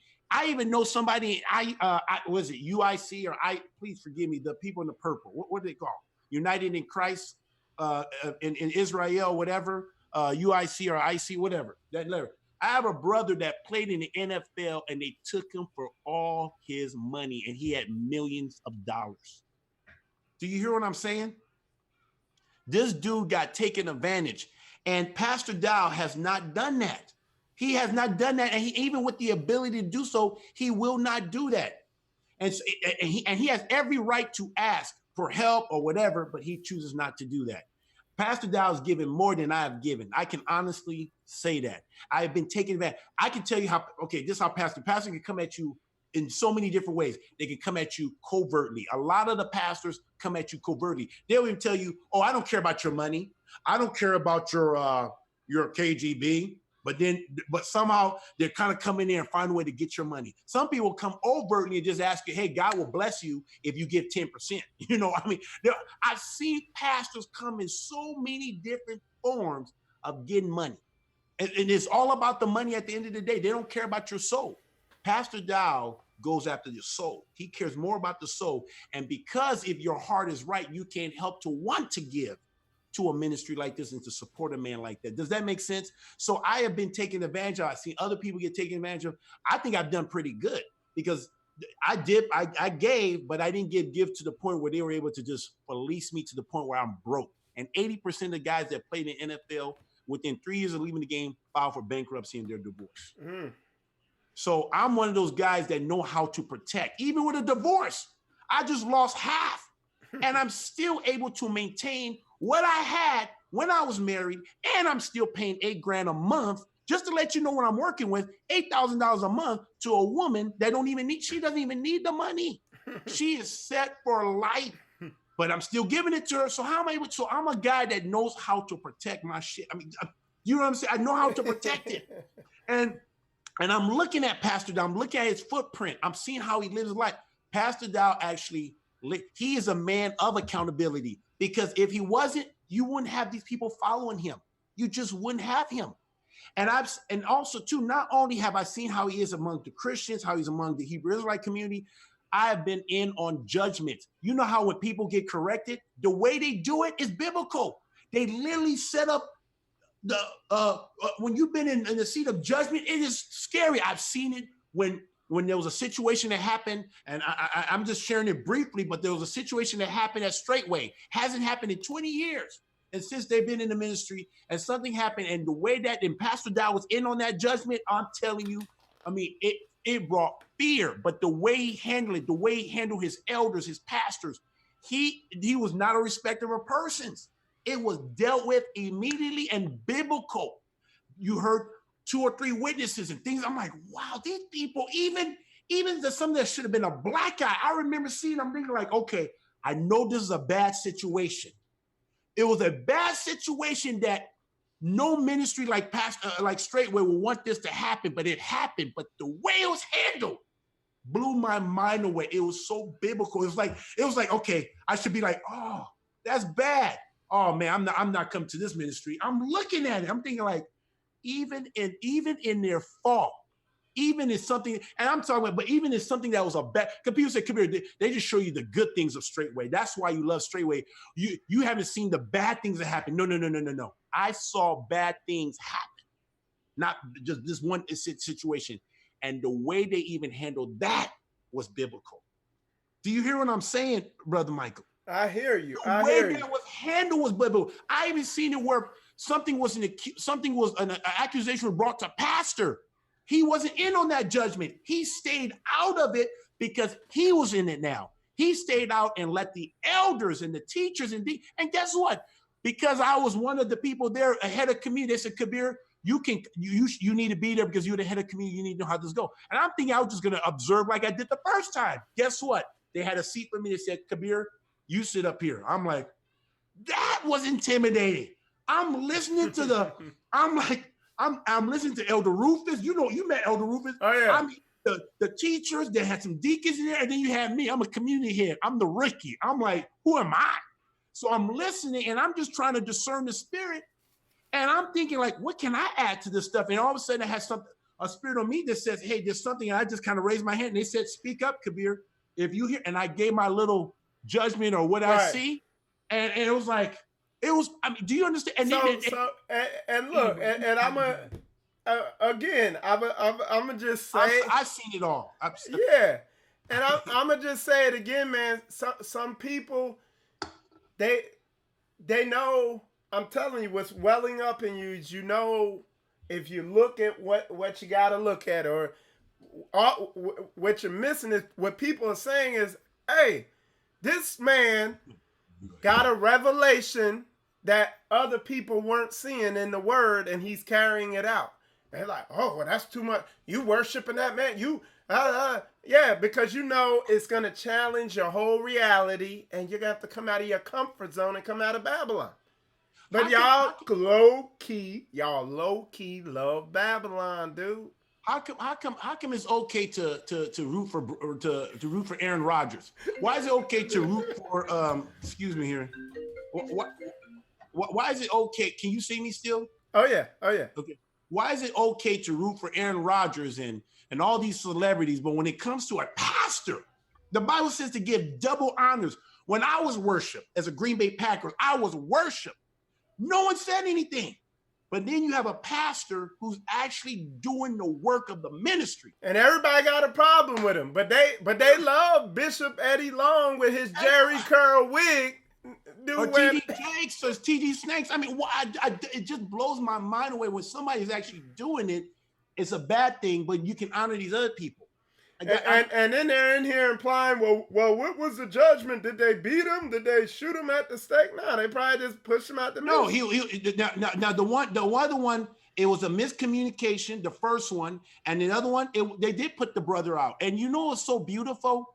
It was clear that he needed to be put out. But you know what's so beautiful? You can see how the elders, they told him to leave the room. They came in, you can see they were trying to find a way. How can we restore him? This guy, bro, if I told you what he did, it was wicked, bro. It was wicked. They were, even in his wickedness, was trying to find a way to restore him, but within the law and the commandments and the statute, you couldn't restore him. I saw compassion in the sight of judge, because you were judging a brother. I mean, and they told him to take his stuff. He had some stuff. I mean, I think he had some music equipment, and he had to take his equipment and left. I mean, and not only that, this man has a wife who's in the truth and love the truth. But so they're not only just kicking out a brother, they're taking out the wife who didn't do anything wrong. And she wants to be a part of it. Like, bro, guys, let me tell you something. I've never seen any of this stuff in any church. I read about it in the Bible, but I haven't seen it until I came to Straightway. I can honestly say, when I read this word, I said, oh, that's what we do at Straightway. Oh, that's what we do at Straightway. Oh, that's what they do at Straightway. Oh. But when I was in Christianity, even my children said, Dad, how come we don't do that? I know. I said, I know. And that's the other thing is,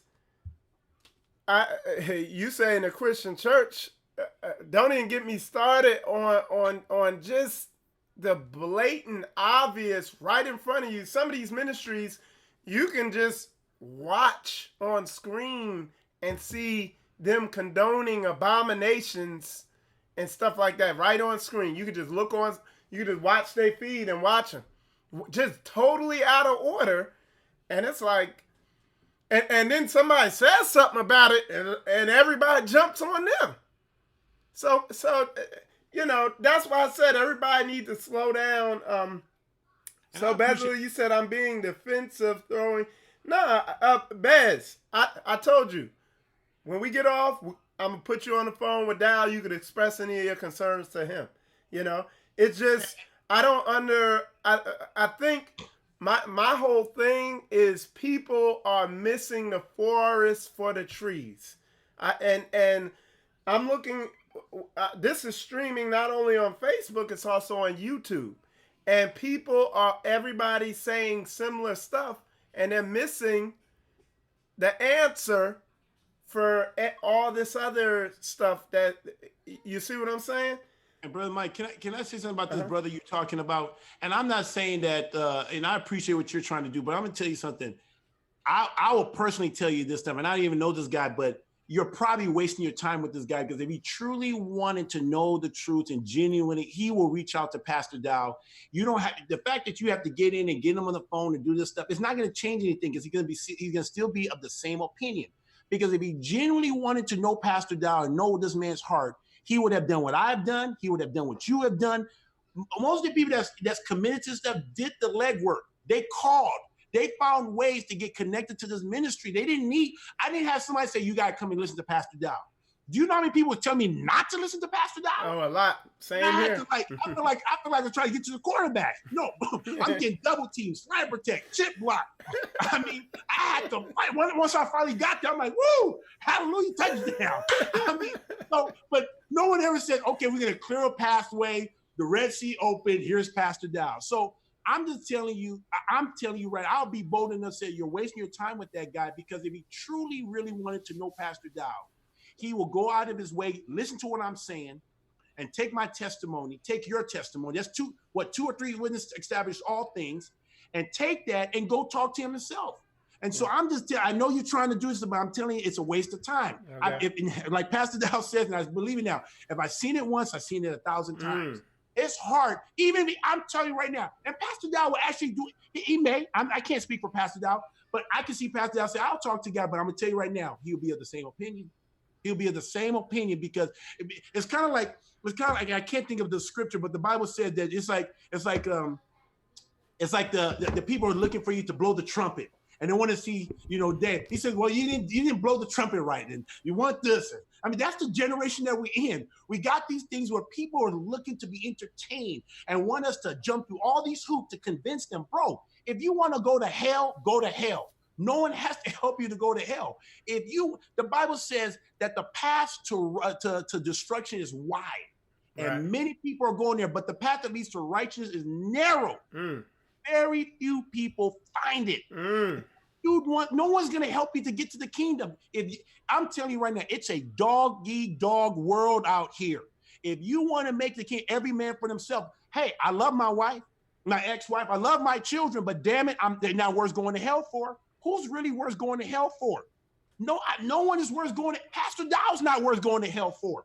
I'm trying to make it to the kingdom. And I want to be around other people trying to make it to the kingdom. But I'm trying to make it to the kingdom. And so if this guy wants to make, now, hey, maybe you're doing the Jew thing. Maybe you're trying to pull some people out and do this to do it. But I just think that with this guy and his spirit and the kind of question he's asking, you're wasting your damn time. It says, do not give your pearls to swine. Don't give the pearls to swine. Now, if this guy wants to be offended what I said, so be it. Be offended. But blessed are those who hears what I'm saying are not offended. That's what Jesus would say. So even when I'm saying he should not be offended, but if he has a bad spirit, he's going to be offended. And going to say, forget all this stuff. And that's bye. Go on. No one's going to lose any sleep not talking to you. Pastor Dow's going to keep doing what Pastor Dow do. I'm going to keep doing what I'm doing. And we're just going to keep on moving. And those who wants to join. Mm-hmm. I just want to help you and save you some time. But go ahead. I mean, you're going to do what you're going to do. I'm going to do what I'm going to do. And I mean, like, my thing, like, I don't know how, because y'all tripped me out of all the stuff that was bought out. And only thing, like, this Sister Debbie here, you tripped me out how all this heavy truth that was brought out, and you can only focus in on one thing. Now look, let me say this.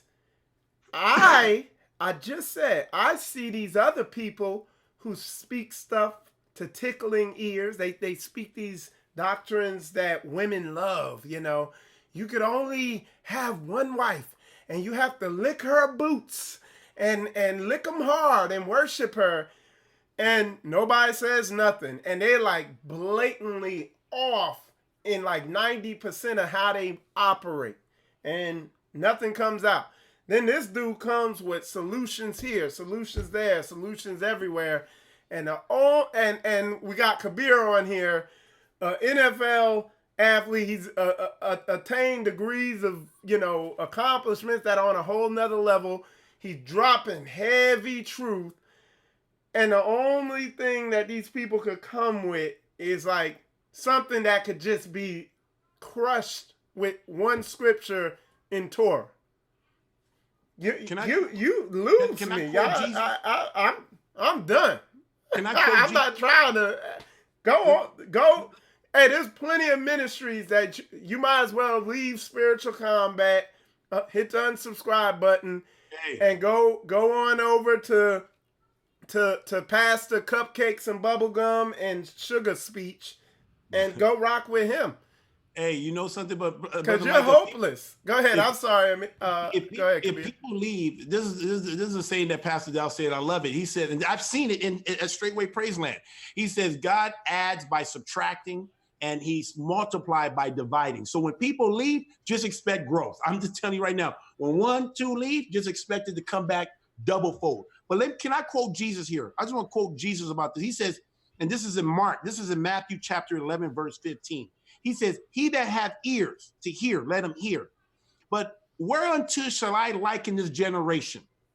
It is like unto children sitting in the market and calling unto their fellows and saying, we have piped unto you, and ye have not danced. We have mourned unto you, and ye have not lament. For John came neither eating nor drinking, and they say he had a devil. Isn't that common? And the Son of Man has come eating and drinking, and they say, behold, a man of gluttonous and a winebibbler, a friend of publicans and sinners, but wisdom is justified of her children. Do you see this? I mean, this happened. There's nothing new under the sun. What Jesus said is happening right now. These people get caught up in presentation and all this stuff. Did not Yah tell Ezekiel to warn the people, regardless if they listen or not? Just warn the people. Yep. And that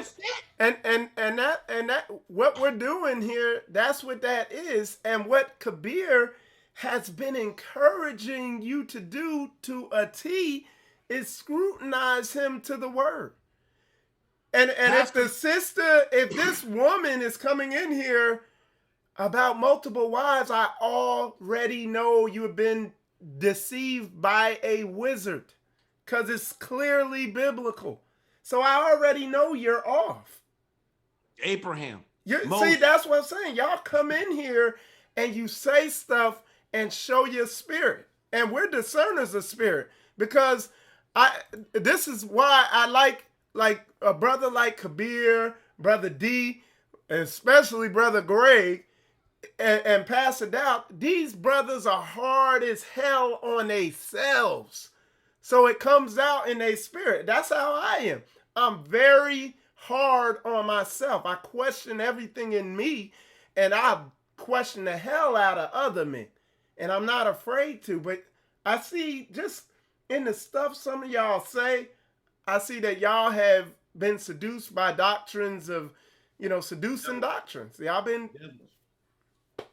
Yeah, and you know something, and you can't be hard on people when you're not hard on yourself, and that's why that's why they don't want to go in these areas, because they're not doing it. You can't push people or challenge. Let me give you an example. You probably can appreciate this being a military man, right? Oh, yeah. Like if you get on your teammate for loping, let's say you see in football, if somebody bent over and say, "Hey man, stand up," if you say that, a lot of people don't even want to say it. You know why? Because they know they want to loaf, and they know when they loaf, they don't want anybody to call them out. But if you call, like Brett Favre, he will call you out. Reggie White, he will call you out. But those guys held themselves to it. They expected much of themselves. And when I was a leader, I had to call people out. And guess what? That means I couldn't loaf.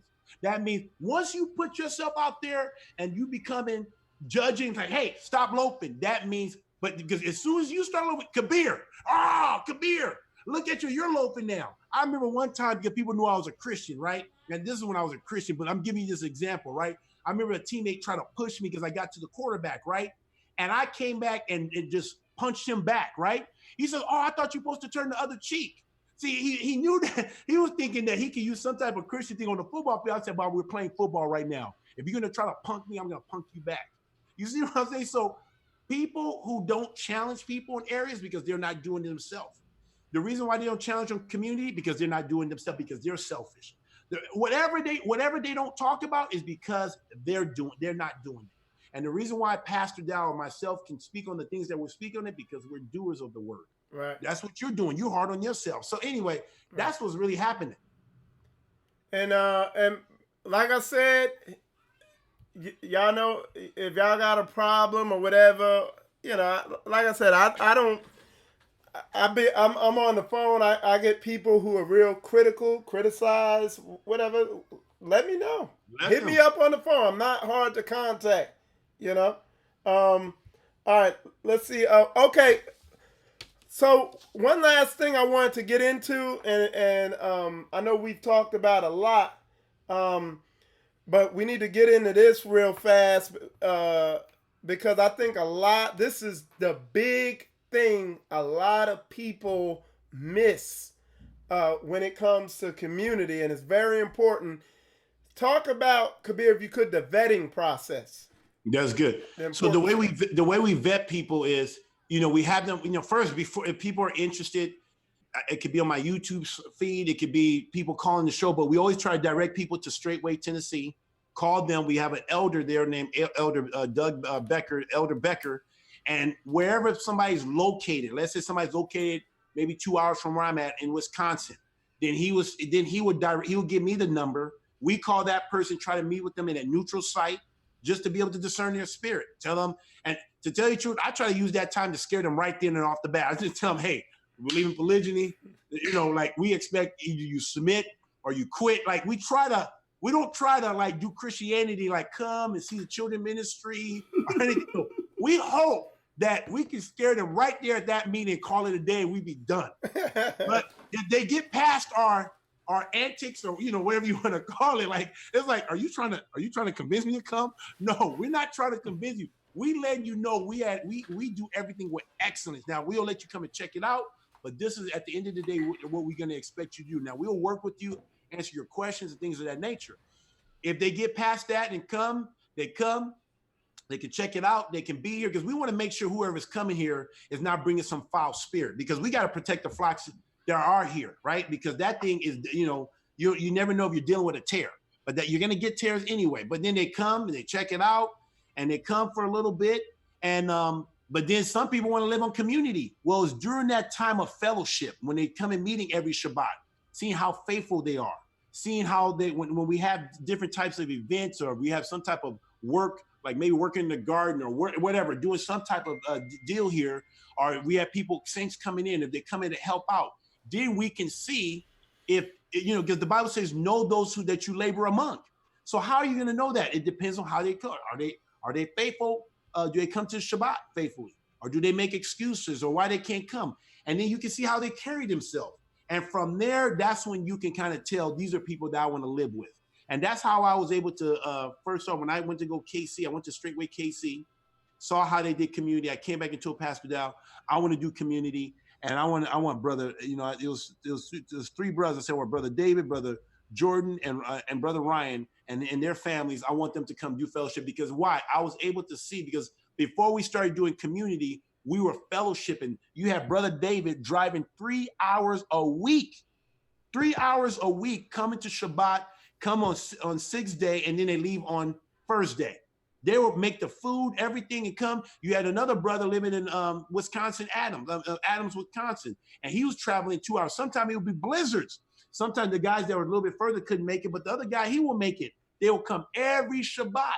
And so that's how I knew that these are the people that I want to do community with. If you're going to show that type of commitment, I mean, most people, if the church is not 10 minutes away, they don't want to go there. They look for a church that's at the nearest, in their location, if it's in the neighborhood or whatever. And the thing is, that's my thing too. It's like a lot of these people, you think this was a social club meeting. Because that's the importance they put it at. Oh, if it looks cloudy, I'm not worrying about it, or hey, I got a vacation, or oh no, this football game's coming on, or whatever. Instead of treating it like it's the most important thing in your life. They labored to enter in. These people labored. I'm like, we even have a sister right now. We had the reason we still debating, but we have a sister lives in Milwaukee. She's 19 years old. When she first came in, she was 18, and she takes the Greyhound 2 hours. I live 2 ways from Milwaukee, the big city. She takes the Greyhound every Shabbat. Every Shabbat, we pick her up at the Greyhound station here in Green Bay. We bring her in. She stays here from 6th day to 1st day, and we put her back on the. She takes the last Greyhound on 1st day, Sunday. She takes the last one and get back into Milwaukee. And she does that every single week. She tries to just earn enough money just to be able to get. So when I got people saying, well, I'm 30 minutes away, well, I'm tired. And this sister, she came in with a condition where she literally just, frail.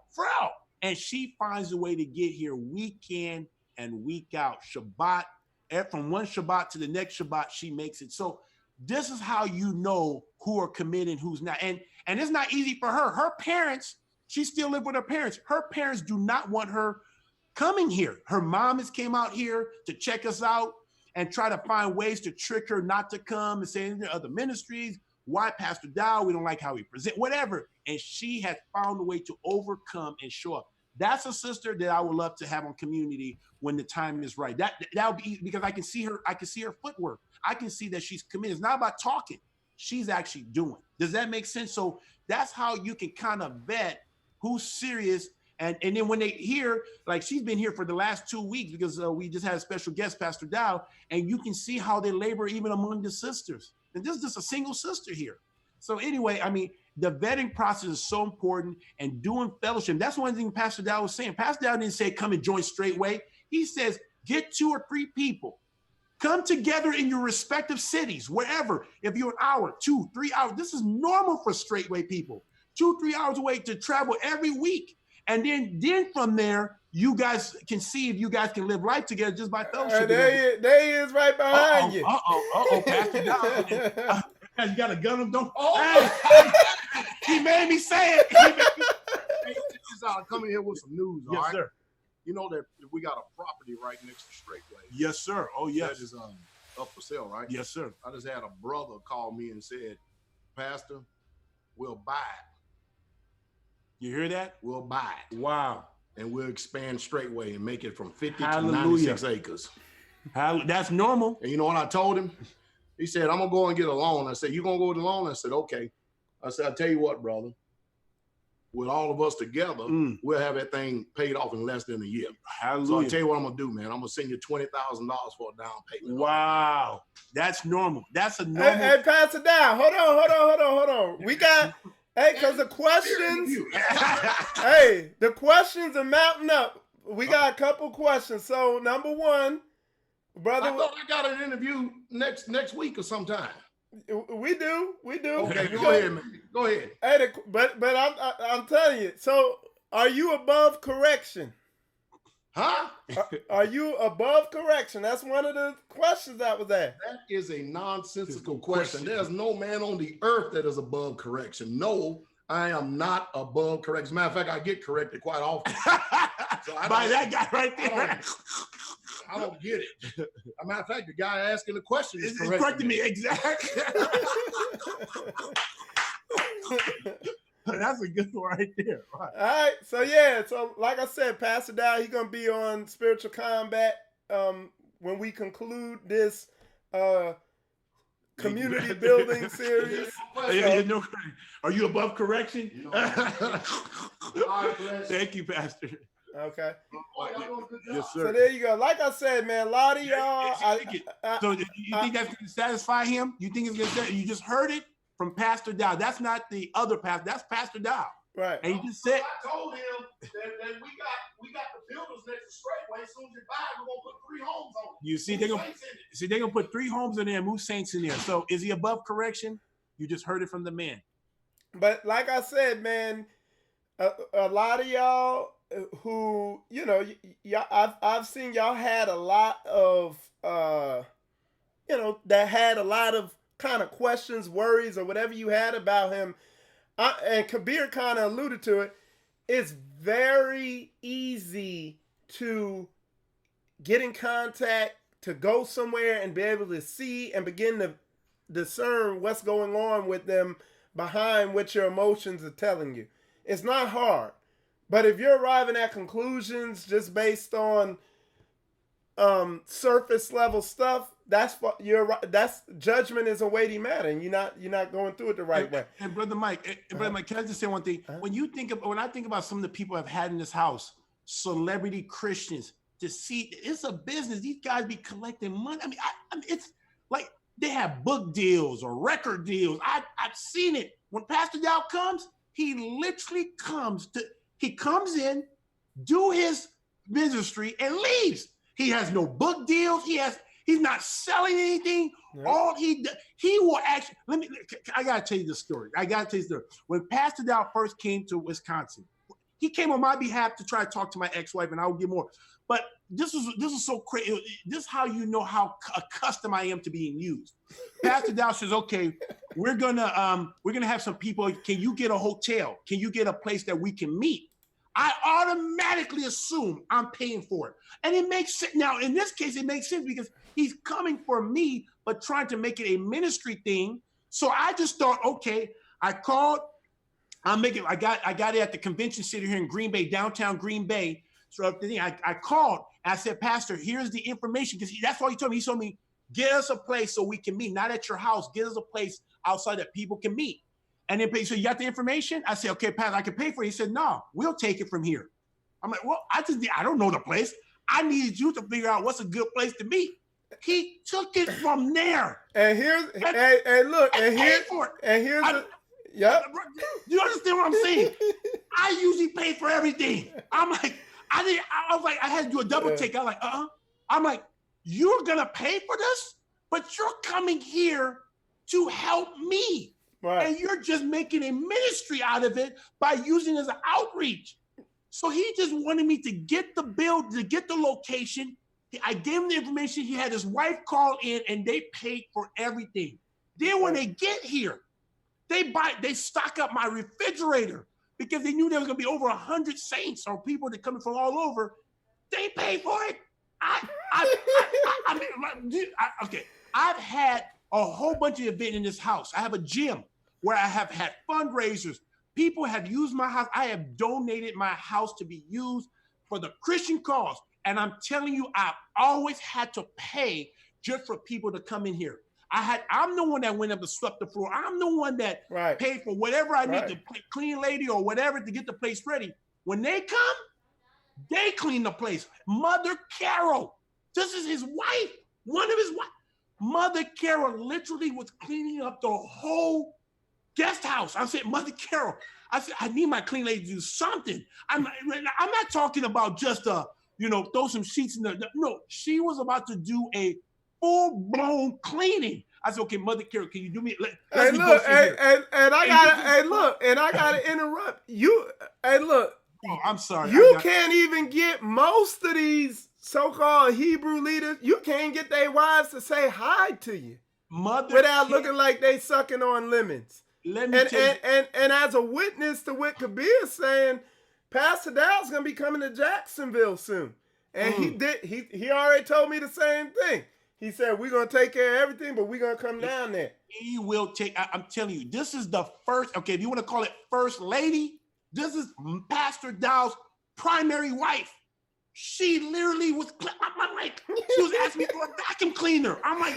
I wasn't arguing with her, but we're going. Okay, Mother Carol, just so we, because I do like how they finish it. Can you just fold it and leave it on there, and that would be good. And literally, I'm talking about the toilet. She's cleaning the toilets, the mirror. I've just never had a guest like that before. Literally when they came here, they blessed me more than I blessed them. That's all. I witnessed. I can't. And that's what I'm saying, man. And real fast, because I don't want to get too far off topic, but I'm going to say this. And she's married to a prideful man. Isn't a woman a reflection of the man? Right. Isn't a woman a reflection of the man? Right. Anyway. And I'm going to tell you, a lot of women, I'm telling you, and then this goes to the men. This goes out to the men. And like I said, this is going to be, like I said, Kabir's going to be coming on more. Yes. And I'm gonna be on his show too, and I gotta hit on that too. So, and sister Jawanda Smith, I probably messed your name up, but anyway, just email me and we'll see if we can set that up for Cincinnati. But anyway, I'm telling you, this is a different reality. of what we're talking about is biblical. It's our biblical Hebraic culture. There's no Christianity injected in it, which Christianity is a religion of Babylon. And we have, whether you realize it or not, you've been programmed by Babylon.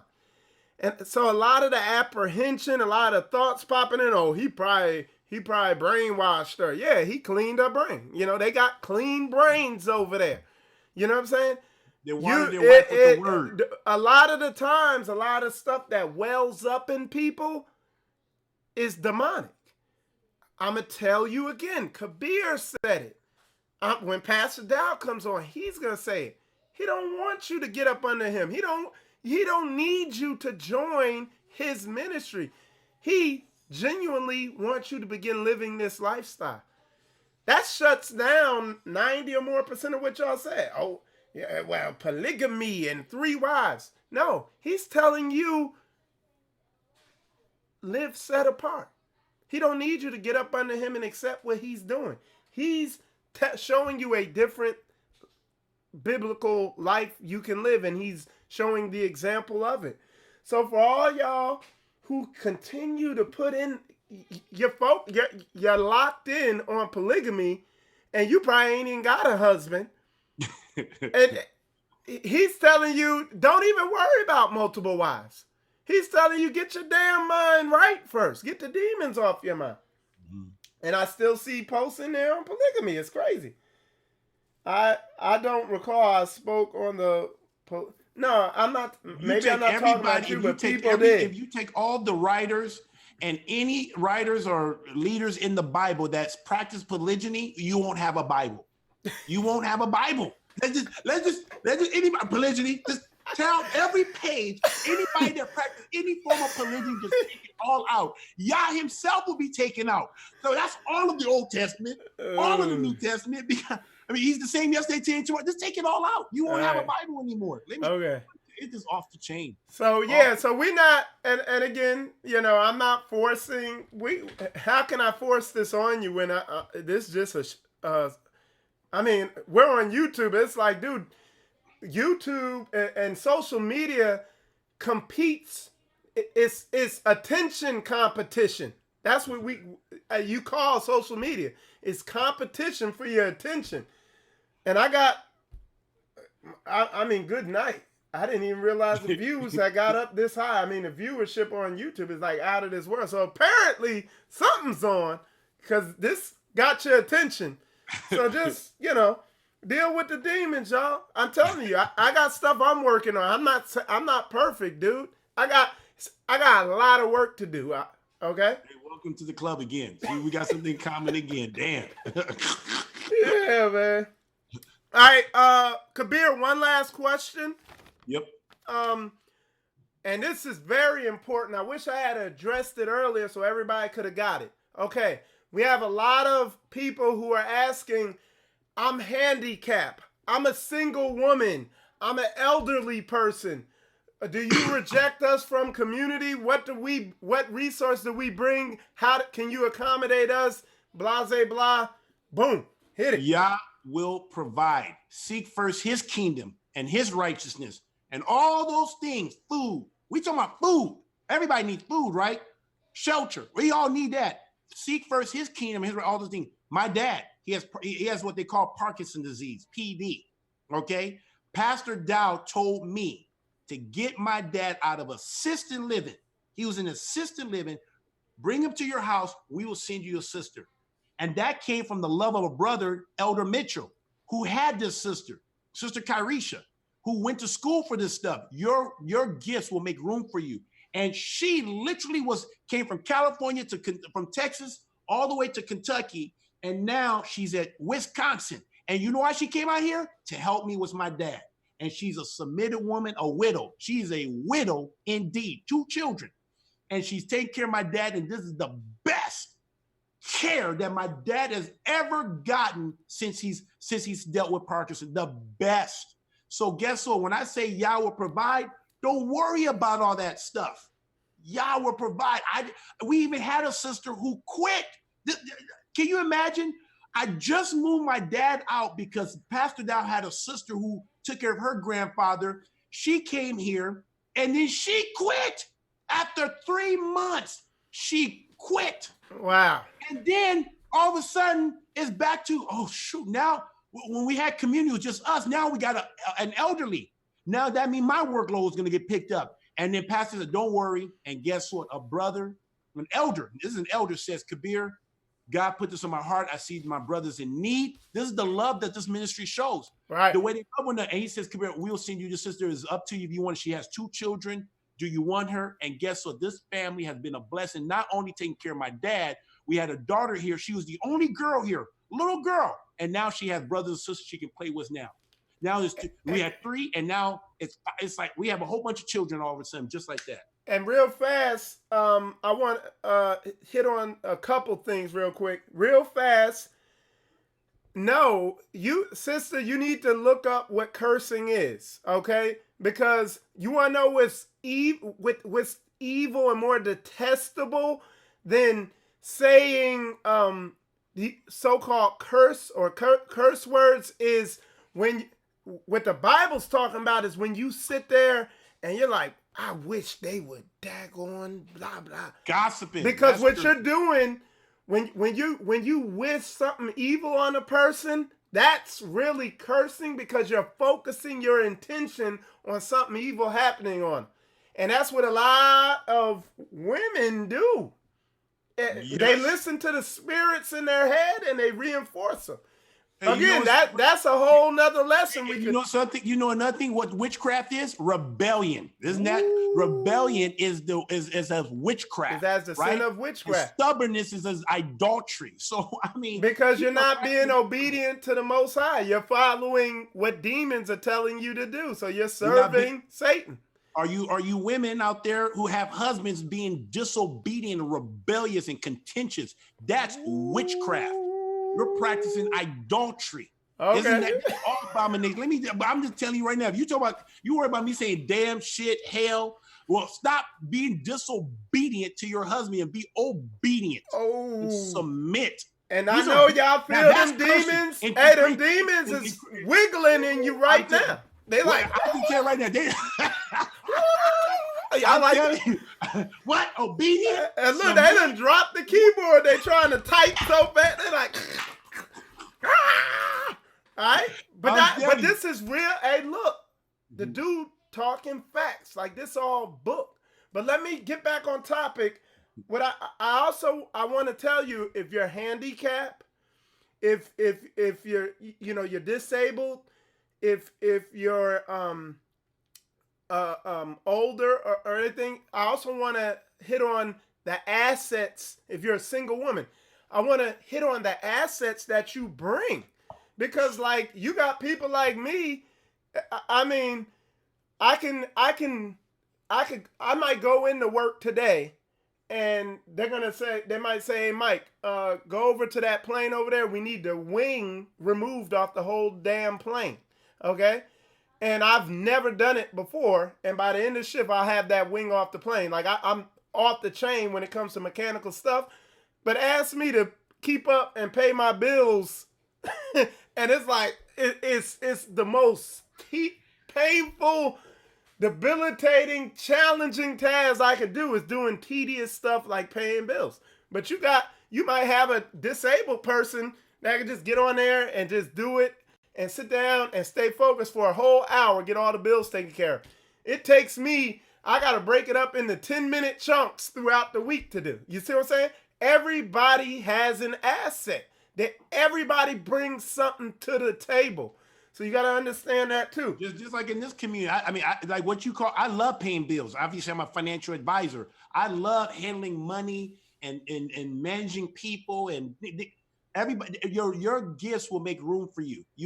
I got my brother David. He came in here and he said, "What can I do?" He's helping me with all my social media. I'm not doing this all by myself. You got brothers who's out there working. You got brothers here who's taking care of the animals and taking care. Trust me, when you come together, you will be amazed on how the body will come together. The body says there's many parts to the body. And if everybody is just one heart, one soul, just have faith and follow Jesus Christ and come together. You'll be amazed. But seek this king. Don't worry about if you got illness. You're right.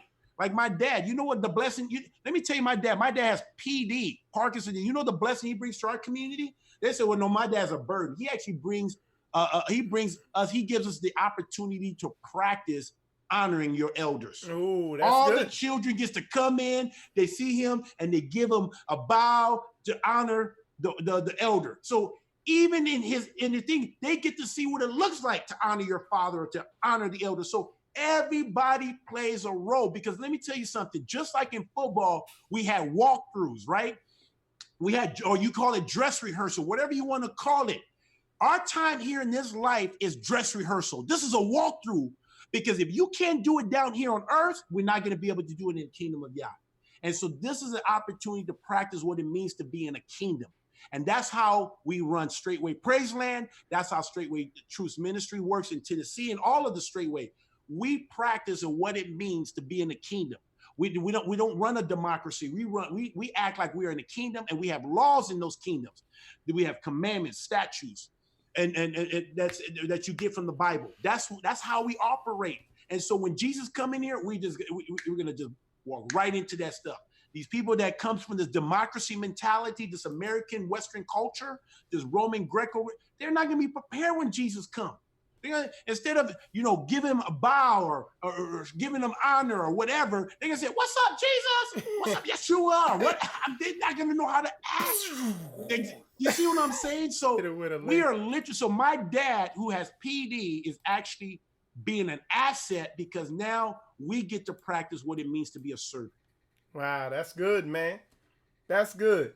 And like I mean, like I said, that was the purpose of having Brother Kabir on here, is to, now he's giving you, like I said, Brother D. If y'all didn't see part 1 of this series, this ongoing series, Brother D brought it out from the very ground level. Kabir shed more light on the blessings of it, and also the hierarchy. Like I said, I'm going to have Kabir come on and teach on leadership, because I'm going to be real talk. Like, he told me some stuff, and I've been learning today too. Like I said, I'm over here taking notes while the brother's talking. But I'm going to have him come on and really bring out what leadership is. Because he clarified a lot of stuff that I didn't realize that I was already doing. A lot of our brothers and sisters can't stand leadership because they don't like somebody telling them something. Correction is grievous to a fool. It's painful to them. But like soldiers and true warriors seek correction. They want their feelings damn hurt because they realize that they can be in error. So you know what we have a saying? We have a saying at Straightway Praiseland now. Everybody, depending on the community heads and what they're thinking. But here I have a saying: either you submit or you quit. But you're not going to be in the middle. So if you don't like it, then quit. But if you're going to be here, we expect you to submit. And the door is big. I got double doors. I live in the mansion. We got double doors. It's wide. And you can just go out those doors. No one is holding you against your will. No one. I run an open door policy in everything I do. I never try to keep anybody around me. I encourage them. I encourage you to unsubscribe. I encourage you to not listen to me no more. We believe in freedom. Yeah, we believe in freedom. We do not hold any. No. Everyone that's at that's at Straightway Praiseland is here because they want to be here, right? And they understand if they don't want to submit, they always can subscribe, quit, do whatever they got to do. Okay. But we do not hold people. We don't even even if you kind of get a hint that somebody wants to quit, we even actually make it easy. Hey, no problem, man. Just go home, stay there, do shit. We make it very easy. Like the one sister when she quit, we literally. I'm not making this. I know it sounds like somebody's bragging, but literally the day that she said she wanted out, we put her on the next plane smoking. She said she wanted to quit on Wednesday. We put her on a Thursday flight, morning, not night. First plane smoke. We went online, bought the ticket. Where do you want to go? Texas. We put her on the plane, got her bag, took her shit. gone. I can't. I literally anything that we felt like we need to give her. We even gave her pocket money. She can't. We made. Is this fair? She said, boom, and we put it and bye. And now she's in the world wearing makeup, freaking celebrating Christmas. She was in the ministry for 6 years. And when the Bible says that when it'd been better for you to not come, it'd been better for you to not know the truth, to go back and come back worse. This woman is now reprobate, and I've seen it with my own naked eyes. So I'm just telling you guys, do what you want. I'm speaking. Those who have ears to hear, let them hear. Those who have eyes to see, let them see. Right. So, and like I said, we're gonna this is the title of this show, as you can see right here, was Community Building Step 2. Step 1, we have Brother Dion. Step 2, we have Brother Kabir, running a community. Kabir understands leadership on a level that most people will never experience or never hear about. He understands leadership in the world today. He's been around. He's been in under pressure situations where your job is on the line. Yeah, you got people. It's not the type of job where we got people here to replace you. Yeah, they actually compete, because that's what Kabir, people don't understand that in football. You like one play away from being fired. Yep. Did you hear what the Packers did? They just got rid of Clay Matthew, Michael. These are people that signed big contracts. These are guys that won Super Bowls. Gone. And then they always have somebody there to replace you. You're no different than a cell phone. That's how it is in NFL. It's like, hey, I was the old look at I came in 2000. I was a DN in 2000. And then after that, I got old. They brought in a DN that was 2008. You see what I'm saying? You're like property. They literally get rid of you. So either you're in or you out. So he understands excellence and everything like that. Go ahead, pass it out. Can I go ahead and address this question real quick, or this statement on cursing? Y'all already did a good job. All right, most people don't know what cursing is. They think that cursing is profanity. Mm-hmm. Two different things.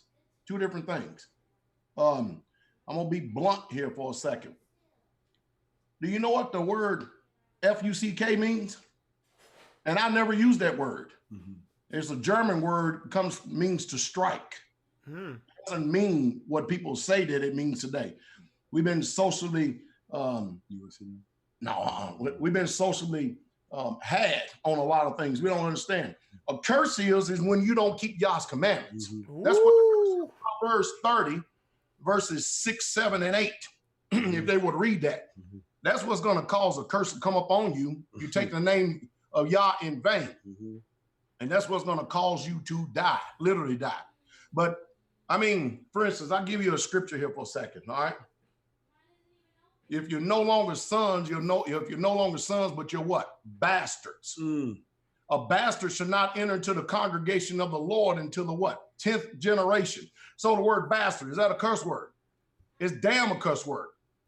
Yep, we see in our translation that he calls the woman a dog. Okay, if you call a woman a dog, what are you basically calling her? A bitch. Okay? So if a female dog is a bitch, who told you that was a cuss word? All right, Balaam had an ass. Are you following me? He had an ass. We mention names like jackass and stuff like this. So people, what they are is they fell up under this European social construct of what cuss words is. And then when people are speaking directly trying to teach you on something, sometimes you got to shock your senses because you're so far off in order to get your attention that people end up going off and just using anything that they can possible, which that's a grand design, to get you to get offended and fall away rather than paying attention to the substance of what's being said so that you can be saved. And real fast, literally, they're worried about somebody saying damn and some of this stuff. But like these women are just knowingly, willfully disobedient because they don't know how to. They don't realize that it's a demon causing them to act that way. Witchcraft. Yeah. And so they're off in the worst way possible. If you die tomorrow, it's a wrap. Hey, a lot of women ain't got no word about it. Hell had to enlarge in itself. like Isaiah said, to receive all the souls going there.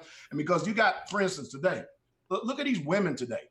Which one of them is going to obey the biblical mandate of wives, submit yourselves to your own husbands?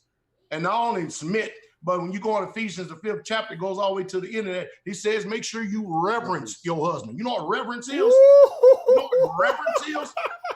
Do you know what reverence is? The Bible says holy and reverent is his name. So the father is telling the woman, you reverence your man. And the man don't even get that today because of the matriarchal society. So a lot of these women believe that going to the kingdom, they're going to bust hell wide open with their mistress mouths. Ooh. I'm gone. He dropped it. He just dropped one right there. That ain't, and that's not passing down. That's book. The dude talking book. Reverence. I mean, do you hear this? Frightened. How many people treat? I gotta tell this one story. I'm gonna do a YouTube on this one, but I'm gonna share this one. I have my new Ishai, right? My new wife, right? My new woman, right? And I was at a Christian bookstore, and I was asking this Christian guy, saying, "Let me ask you something. How do you know that you love God?" And I said, "You believe God love you?" He said, "Yeah." "How do you show him that you love him?" He was kind of like, read my Bible, do my devotion. And I said, okay. Let me bring it to something more simple. How do you show your wife you love her? Well, I try to pray and provide for her. I said, okay. How does your wife show that you love you? And he just kind of blurted out if she will wash the dishes. But no, I said, you're onto something. But he said, but he couldn't figure out the words. I said, okay, let me make it simple. I'll do it for you. You know something? My wife knows I love her, and I know she loves me. You know how I know this? Is because Jesus says, if you keep my command, he said, I know if you love me, if you keep my commandments, right? So I told her at the bookstore, I told my woman to take a knee. She took a knee, and it was just, she literally got on both of her knees, and this is what the guy looked like. I'm looking at you right now on the screen, right? This is how, and my wife is right here on her knees, and he's like this. What did you just touch? I mean, like, he didn't even want to look at her because he was afraid, like, did you just tell your woman to take a knee? And I told her, you know how I know she loves me? Because she obeys me. It's that simple. I said, would your wife do that? He was like this. No, she wouldn't do that. And then I said, if you ask my woman how she knows I love her, he said, because he provides for me. It's that simple. So when a woman does not treat her husband like Christ Jesus himself, not that he's Christ Jesus, but his representative, she is literally she's going to treat Jesus the same way. She's not going to make it to the kingdom. So these women that's worrying about people saying profanity and stuff like that, you need to worry about you. You need to be quiet, gentle, and reverence your husband. You treat him like Christ Jesus himself in everything, not some things. What law says I can't tell my woman to take a knee? You know how many years I heard my coaches tell us, take a knee? Do you know how many years? This is a coach. So, and I told my woman, I would never ask you to do anything that I'm not willing to do for Jesus. And I asked her, what do you think I'm not willing to do for Jesus? You know, she said, there's nothing you will be not willing to do. You just lost your wife and your children. And so people may think like, that's abusive. You told your wife to take a knee? Well, when my head coaches told me to take a knee, no one came in there and said that was wrong. You know what I'm talking about. Right. He goes, take a knee. And we all take a knee. Without even thinking about it. Dude, hey, I'm telling you, dude, down. It ain't the truth like Yehukanan Yasha Allah got on his hat. The truth is unpopular because people don't like to challenge their emotions. But the thing is, look, this drum is getting louder because the time's getting short. And I'm telling you, I've been in wartime situations. I haven't been out on a battlefield. And Kabir can relate to what I'm getting ready to say here. But I've been out in the Middle East while we were at war. Our planes were out there attacking, and the ops tempo is up high, and you're having to work on these planes, and stuff's moving around. And if you don't diligently adhere to the technical orders and the stuff you've been trained on in the military, you'll get killed out there working on these planes. You'll get sucked down an engine.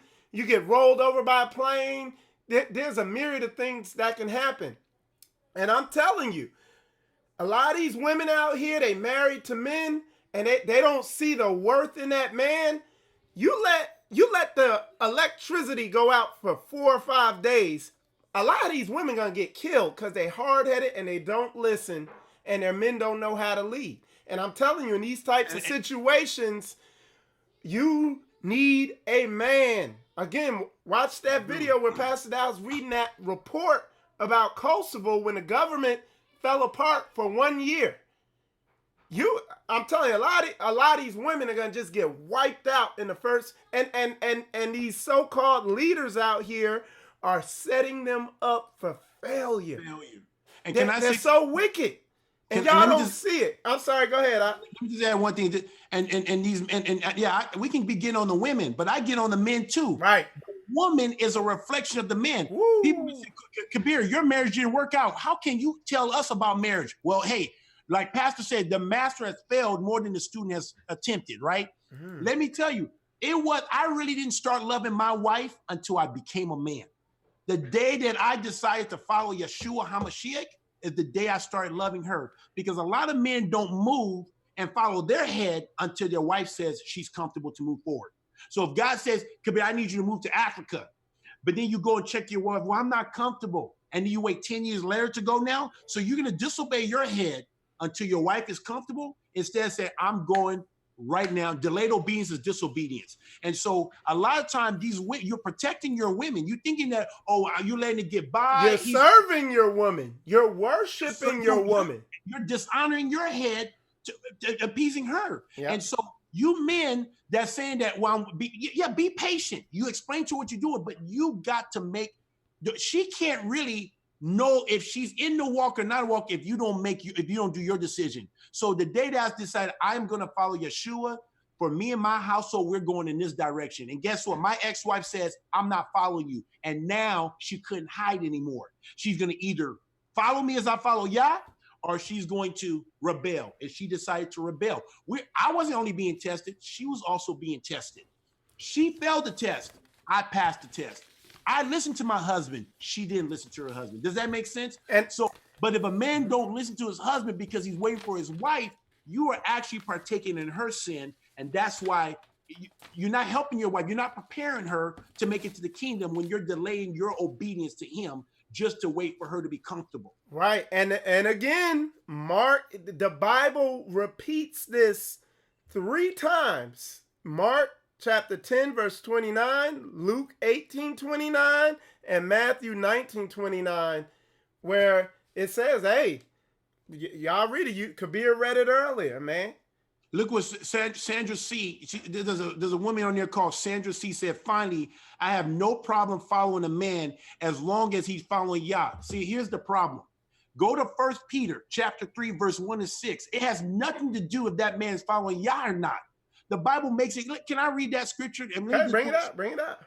Because when I hear women talking like this, I don't have a problem. So when do you determine? So you say you don't follow your man until he's following Yah? That's not the protocol. Look at it says. He says, likewise, ye wives, be subject to your own husband. It says this, that if any obey not, do you see that? Obey not the word. They also may, without the word, be won by the conversations of the wives. So a woman can literally win her husband by her subjection to the husband, even though he's not obeying the word. So when I hear these women saying, I don't have a problem obeying a man unless he's following Yah. How do you know if he's following Yah or not? So you think that Yah has made you the judge of that man? That would be like me going, you think the coach, when I was playing for the Green Bay Packers, you think the general manager came to me to determine if the head coach is doing a good job or not? That's not my job. My job is to be subject to that head coach, regardless if he's a good coach or a shitty coach. My job is to be submitted to that man. He has somebody over him that's determining if he's doing a good job or not. It's not the wife's job to determine if her husband is following Yah or not. Her job is to be subject. The only parameters that she has is that the husband's not telling you to break the commandments of Yah. That's it. But other than that, if I tell my woman to go eat pork, she's not going to eat pork because she knows that's a sin. Just like if my coach told me to go kill somebody, take a knife and go kill that other player of the Chicago Bears, I'm not going to do that. I'll go to jail. Right. You see what I'm saying? Just like I'm swimming in the military. There's some things that if your guy tells you to do something that goes against the grand scheme of things, like go kill the president of the United States, you wouldn't do that. No. Does that make sense what I'm saying? And the thing is, I want to say this while we talking on this, and again, we're going to do a whole show on this. Yeah. What you're feeling, that uncomfortable feeling, Learn to be comfortable with the uncomfortable, because that's exactly where you need to be, and you need to be looking. These other leaders out here, some of the stuff we're saying is controversial and it don't feel good. But that don't feel good is that spirit that has to be broken. So I mean, understand that, because these people out here teaching all this cookie Disney World fairy tale stuff, they're not going to let you go there. So that it's going to be strange when you're feeling this stuff that's manifesting in you. That's why Pastor Dow is abrasive like he is in his lessons. He's trying to show the demons that are in you that you're unaware of. But a lot of people, their pride stops them from looking at that. Okay? So anyway, I hope I just want to address it, because that's how you discern spirit. I'm listening to her question. My ex-wife says, I don't have a problem following until you start following Jesus. That is not the woman's job to determine if her man is following Jesus. Now you are under, by law, so 1 Corinthians 14 says, God is not the author of confusion. Do you know what type of confusion that will cause? If let's use the military, or let's use football. If the linebacker calls a play and I can override him, even though he's the captain, or the quarterback is calling a play, green 23, green 23, and all of a sudden people just changing the plays. Right. Like, no, we can override the quarterback. No. You're gonna lose. You're gonna lose the game. That's why as a nation we so jacked up. I mean, so a woman cannot change the play. I don't care if the quarterback is horrible. When he's on that field, he's the man of the hour. And if it doesn't work, let him get chewed out. He has a head coach, but the players can't do that. The teammates even I don't even like the guy. See, I know what it means to be a bride. Most men know how to be a bride. So a woman needs to shut up, listen to her man, good or bad. As long as he's not telling you to break the commandments of Yah, you need to be subject to that man, straight up. Because even if you may be right, you're wrong. Didn't I tell you? Even though I lined up, I was right. I got the strange call. It's Roger, Roger, Roger, which means right. And the linebacker called a Louis call, even though it wasn't a Louis call. 10 other guys did what he says. I didn't do it. I was right, but I was wrong. And guess where they ran the ball? Right in the gap that I should have been in if I would have lined up to the call of the linebacker. So women, when you start doing your own shit, yep, I said it. Guess what? That's when you're working for Satan. You're not following Yah. You're messing up. Yah would deal with your man. There's too many times in the Bible you see Yah comes on the behalf of a godly woman. Look at Abigail. She was married to a fool, Nabal. He was a fool. And because he was a fool, Yah took him out and gave her a better man, King David. And so you women out there saying that you only follow your man if he follows Yah, that's not your job to determine that. He has somebody over him. His name is Jesus, Yeshua, whatever name you feel that is, however you move your tongue. Okay. And so that's the truth. And that needs to be dealt with. And men, you need to start putting your wives in situations and prepare them for the king, because the king is coming. So when I have my wife doing all these weird stuff, go hug a tree, lay in the grass, all this stuff at home and stuff. They say the training begins at home. The reason why I have her do that, and the reason why she's comfortable doing that in public at a bookstore, is because I'm training her and preparing her. So when Jesus come back, she just reacts. She doesn't even think about it. Why are we football players able to do the things that we do? Because we train. We got training camp. We got practice. We go through these drills that we don't like doing. And when game day come, we don't think about it. Boom, we just react. And so men, if you want to be a good leader, a good husband, train your wives to be obedient to the words that come out of your mouth, and make her do things that she doesn't want to do, so she be able to get to the place she wants to go. My woman, she wants her to make it to the kingdom. And I tell her all the time, I'm going to make you do things you don't want to do so you can go to places you always want to go to. And we all trying to make it to the kingdom. And so if you truly love your wife, don't be trying to make it comfortable. Be hard on her. But when I say be hard, that doesn't mean abusive or anything like that. But make her do, like anytime, my woman already now knows me. If she says, oh, I don't want to do that, that's what I'm going to do. One time I was snapping my fingers like that. I just was thinking I'll snap my finger. And she said, oh, did you snap your finger? Oh, you don't like that. So now I said, woman, hey, come here. Why? Because I don't want to get all caught up in all that. What law says I can't snap my finger at my woman?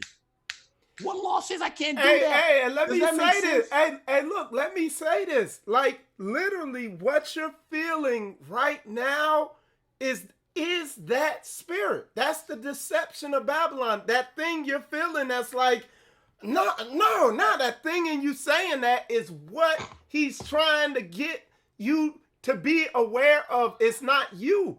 That is not you in there saying that. That's something that's been put in you. Unless you agree, it's you. If you're agreeing with it, you don't have to agree with the stuff that goes in there.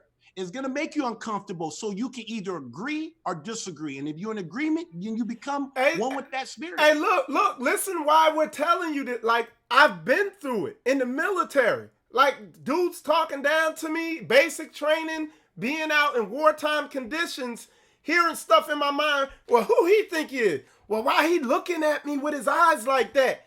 And all this stuff. And I got to ignore all that and follow orders. Otherwise, the mission ain't getting accomplished. But before you even get to the mission, aren't you trained already by the time you get on the battlefield? Right? Yeah. You're already trained. Just before I get on the football field, I'm already been trained. So now we react. We don't even think about it. It's just like, how many people have houses? How often do you guys do fire drills? How many people, when a fire happens, they're not going to even know how to respond because they don't practice? It's the same thing. The king is coming. And if you're not getting your house in order and you're not training your wives and your children to follow you, men, you're setting them up for failure. If you really love your wife, and the Bible commands us, men, love your wife as Christ loved the church. He didn't make it easy. He loved me enough to give me an opportunity. He gave me a dream and said, son, you don't love me. What do you mean I don't love you? You will be tested. He didn't say, well, I'm going to wait until Kabir's comfortable. I know that he got a lot of things going on. No, he says the time is now. And because he was willing to do that to me, I'm experiencing what it means to be in the kingdom of Yah right now. I'm experiencing in that. I lost a family. I lost children. He says, I don't think I've come here to bring peace. I've come here to bring division. And I've experienced what it means, a home being divided. Your own enemies of you, it will be in your own foe, will be in your own household. So I'm telling you right now, men, lead. Women, submit.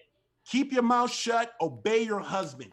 And I'm telling you, dude, these people are out. Anybody not coming like that, if they're not challenging you to work in this area, men and women alike, they don't care about you. They're fleecing you. They're taking your money, dude. We trying to tell you, dude, because I'm telling you, I promise.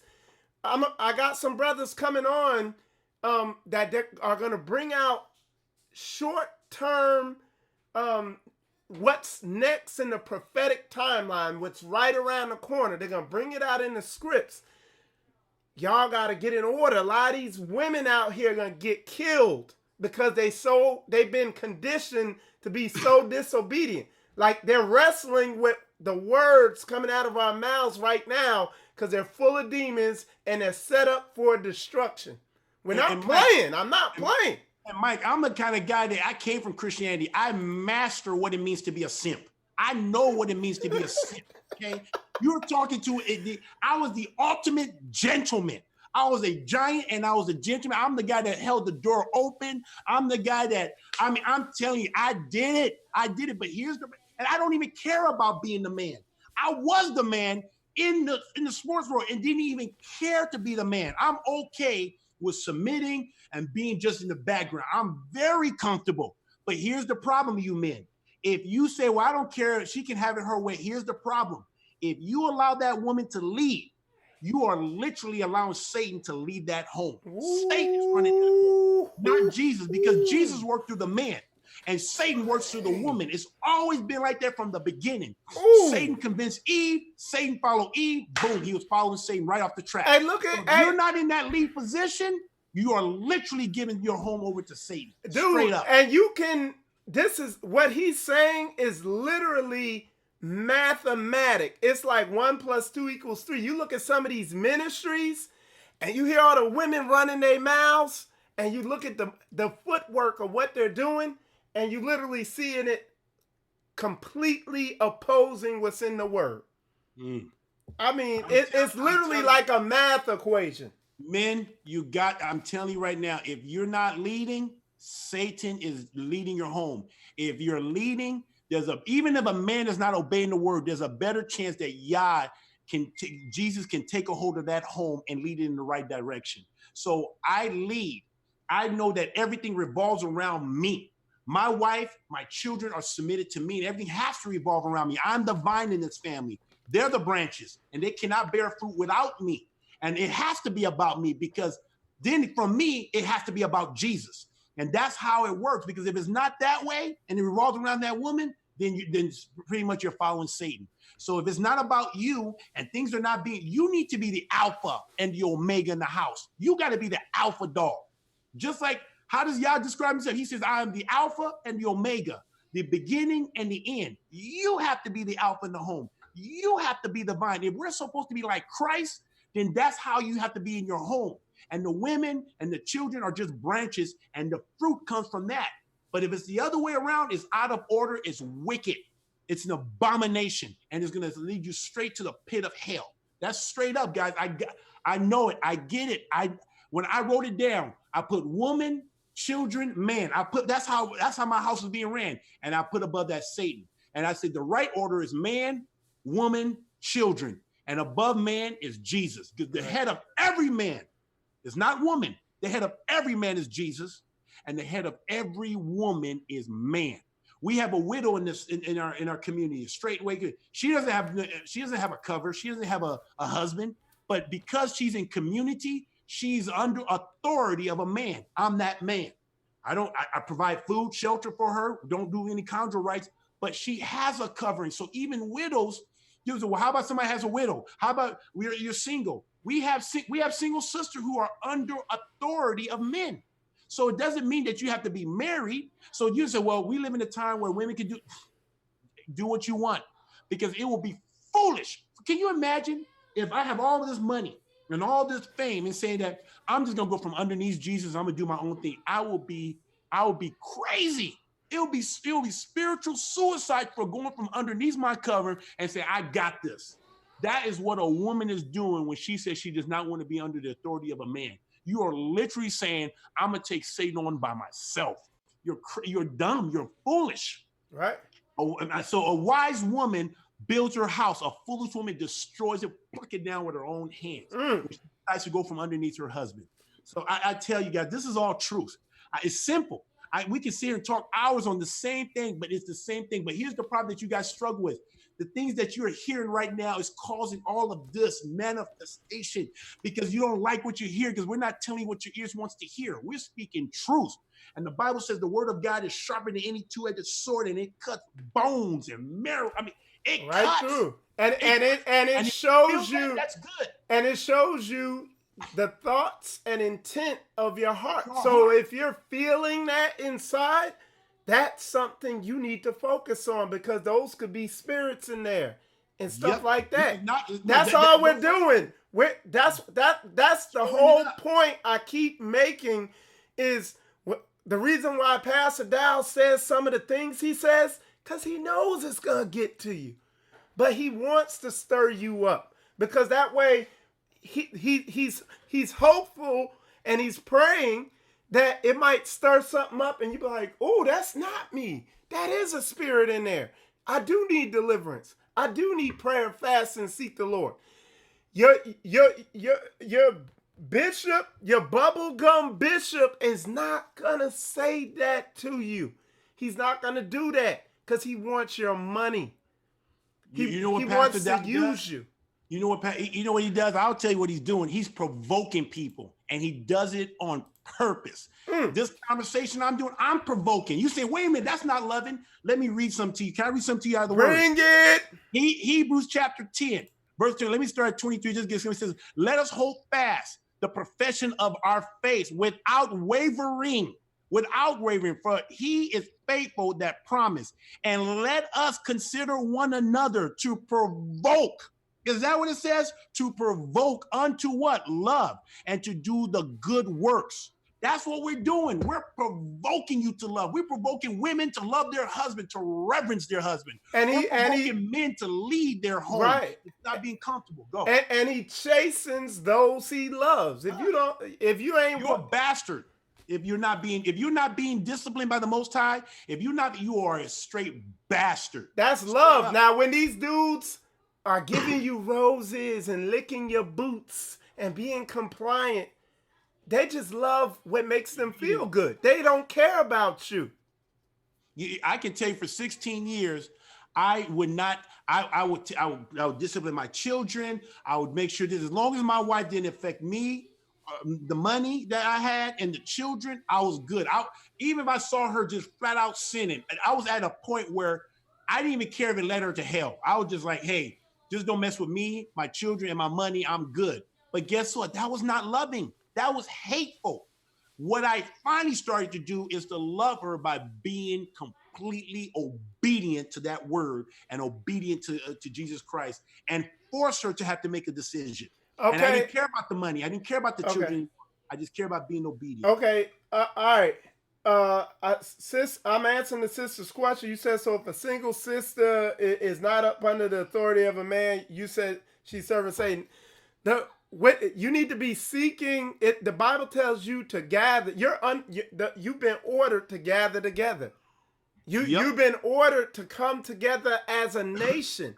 Can I say? Go ahead, bring it out. Bring it out. Right when I read, I stopped. I'm glad you brought it up. You see how the word works? Right after Hebrews 10:24. Let me read 10:24, and then I'm gonna go to 25.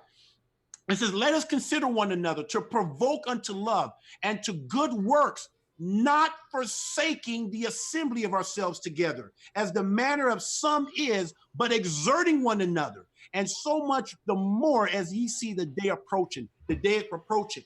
I'm telling you, the day is approaching. You can't build like in a literal.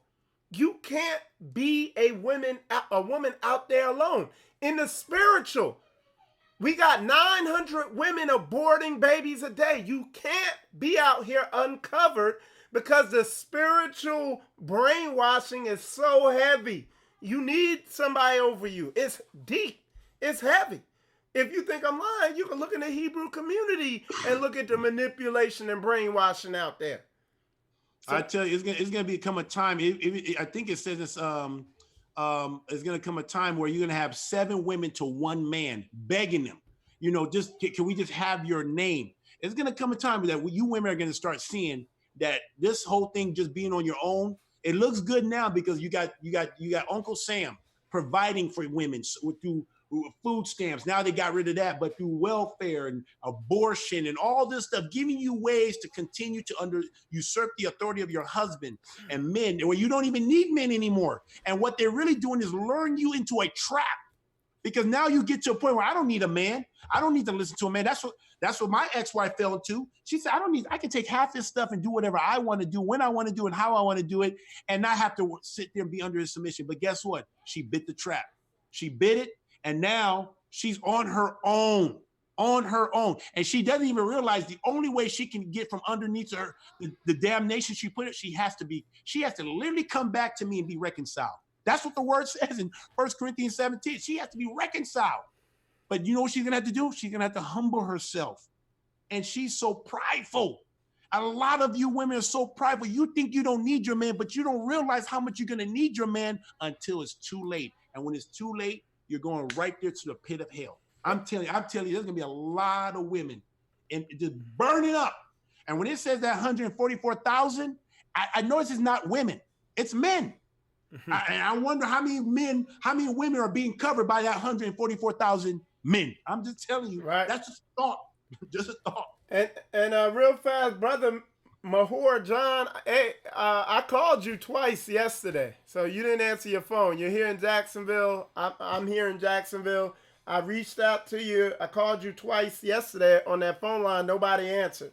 So I'll try again today, and we'll link up. You know what I'm saying?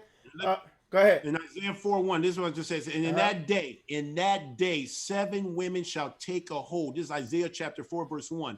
And in that day, 7 women shall take a hold of one man, saying, we will eat our own bread and wear our own apparel. Only let us be called by thy name, to take away our reproach. You women who are out there on your own, you don't even know, but you have a reproach. And you don't realize that a man covering you is covering that reproach. They just say, hey, we'll take care of our food. We'll take it. We want to be called by your name. Who's the one to get you have to now get a master. It's literally saying in that day, women were going to be seeking one man just to get rid of the reproach that they have on them. I'm telling you, I get it. I get it. And I'm just going to keep on moving with this stuff and keep speaking truth and living it. That's right. That's right. So yeah, y'all, I see by y'all's I see by the comments and the viewership that y'all a lot of y'all get it. And I see where a lot of people, you know, they went silent because they're considering what we're saying. And then I see women completely 100% in covenant with their emotions. Pray for it. I mean, I'm continuing to come down the middle on what I'm saying. Is book. Stop letting them people twist scriptures and manipulate you through your emotions. You know, somebody named Rod Josh says, how do you deal with a narcissist from your head? Once again, 1 Peter chapter 3, verse 1-6. You submit to that man. The Bible literally says that a woman can win that man over. And if you're doing that, trust that Yah will make judgment or do whatever, but just do your part. It doesn't matter what he's doing. If you're focused on what he's doing, I already know the problem is in you. You calling him a narc, you're probably the narc. You're the narc. It takes a narc to know one, so you're the narc. And listen, and let me say this so you can feel, you know, because like I said, Kabir, he a soldier, dude. He gonna tell you like a soldier. Let me tell you and break it down even more. In order to do what that verse says, and when your husband's out of order, in order to do that, the level of spiritual development and growth that you have to attain is perfect. It's going to get you where you need to be in order to, when he's out of order and you want to tell him about himself, I'm going to tell you and work my neck like this and all that. And that desire, that spirit of neck wagging and all that, it's going to take, you're going to have to get delivered. You have to pray fast. You're going to have to get that spirit cast out, whether you do it yourself or you go somewhere. You're going to have to seek the Lord by studying his word and filling your spirit with his word and not TV and media and your mother and your girlfriends and all that and your jellyback pastor who's saying, no, you right, girl, and all that. You see what I'm saying? It takes spiritual growth to get to that level. Go ahead, fam. Let me say something. So I don't want to be, I'm not for women being abused and straightway for sure. I'm telling you, let a man get caught for abusing his woman. I promise you, if they're in this truth, I promise you 10 of us will go out there, take that guy in the backwoods and beat the shit out of him. I tell you that, and he will never put his hands on that woman. Pastor Dow or no man in this ministry who's righteous will allow a man to abuse his woman. So there it is. Make sure I make that very clear. But you have to understand, guys, let's just think about it logically. Maybe you can relate to it when I'm saying, when a person is under your authority, is submitted and has me, you can't help, even if you're wicked. I'm going to go as far as even if you're wicked. You got to love them. But to say, dang, this person is okay, I got to do right. It makes you want to do right. It's like having children. Have you ever seen guys who just like to go whoring around, messing around, but as soon as they get a baby, and all of a sudden they got these little eyes looking on them, all of a sudden having children just make you man up. Do you know what I'm talking about? Right. It's like, whoa, I can't just go out and do the things because now I got somebody I'm responsible for. Even though they may not do it at the fullest thing, but there's something that happens when you know that somebody is following your lead, good or bad. And so can you imagine if a woman is meek and quiet? Let me read this whole thing because I want to show you that it's not just about the woman, but it's also calling the man out. And let me show you that men will naturally, because the head of every man is Christ. Let me read this. It says this, it says, likewise, ye wives, be subject to your own husband, that if any obey not the word, that he also without the word may be won by the conversation of the wives, while they behold your chaste conversation, coupled with fear, whose adorning, let it not be that the outward adorning of the plaiting of the hair, or the wearing of the gold, or the putting of the apparel, but let it be the hidden man of the heart, in that which he is not corruptible, even the ornament of a meek and quiet spirit, which is in the sight of God of great price. For after this manner, in the old time, the holy women also who trusted. So when you see him criticizing your man and say he's a narc, he's this or that, it really comes down to it. You don't trust the Most High. You don't trust him. But let me keep reading. For after this manner, the old time of the holy women also who trusted in God, adorned themselves being, let's see how they did it. Being, not hearing, but being, meaning doing, being in subjection to their own husband. Even as Sarah, example, Sarah obeyed Abraham, calling him master, whose a daughter ye are, as long as you do well and are not afraid. All you talking, this is the spirit of fear. God does not give us a spirit of fear. So when you talk, well, how about my husband this? How about this? And how about this? And he's not following up. It's all come from a spirit of fear. But the Holy One of God, they didn't have fear. They and not afraid with any amazement. Now let me get to the husband. Likewise, ye husband, you think the husband don't have a job? It's interesting. His is really short compared to the woman. Likewise, ye husband, dwell with them according to knowledge, having to understand how women work. Understand this. Giving honor unto the wife as unto the weaker vessel. She's a weaker vessel. And as being heirs together of the grace of life, that your prayers be not hindered. Do you understand if a man abuse a woman and lords over her and doesn't do right by her, do you understand Yah won't answer your prayer? And so if you truly have a man of Yah, I'm telling you, I'm just the head of community. It wasn't like, woo, I'm the head of community. Whoa, I'm the I get it. Woo, I get it. No. It put me on my knees. It actually took my level of reverence to a whole nother level, because when I have my children, my wife, you kind of think like, that's my wife, I can kind of do it. But when you're dealing with other people who are submitted to you, like other people that's not your natural family, and this is the children of Yah, oh my goodness, you just have a respect for the office, and you on your knees and ask Yah, give me, I understand why Solomon says, give me wisdom to be able to judge your people, to righteously rule. And I'll even give you even a earthly example. I remember Donald Trump, and regardless of your views, but even Donald Trump says, when you take the office of the president of the United States, it's not what you think it is when you get when you're running for president. Woo, everybody's running for president. But when you get there, you realize that if you go to war, if you do something, people's lives are in danger. It changes the whole, even in the natural. People even get that in the. I wish the people of light were like the people of the world. They get it. It's a humbling experience. What Pastor Dow has to do, I don't envy him. I appreciate him, but what he has to do, he doesn't answer. His next is Yah, literally. At least I have a covering. I got Pastor Dow, I got elders, I got deacons. Do you understand? It is a scary thing. So you want to do right. So don't think that being a man is easy. I even think a woman has it easier than a man. They said, what do you mean? Think about this. A woman, I asked my woman one time, I said, let me ask you something. Who do you think is easier? I said, which one is easier, to deal with Yah or to deal with me? She said, to deal with you. I said, do you understand? I said, think about this stuff. I correct you when you do something right away. When you do right away. When you do something good, I tell you, good job. You see, you get that right away. Guess when I get to hear it?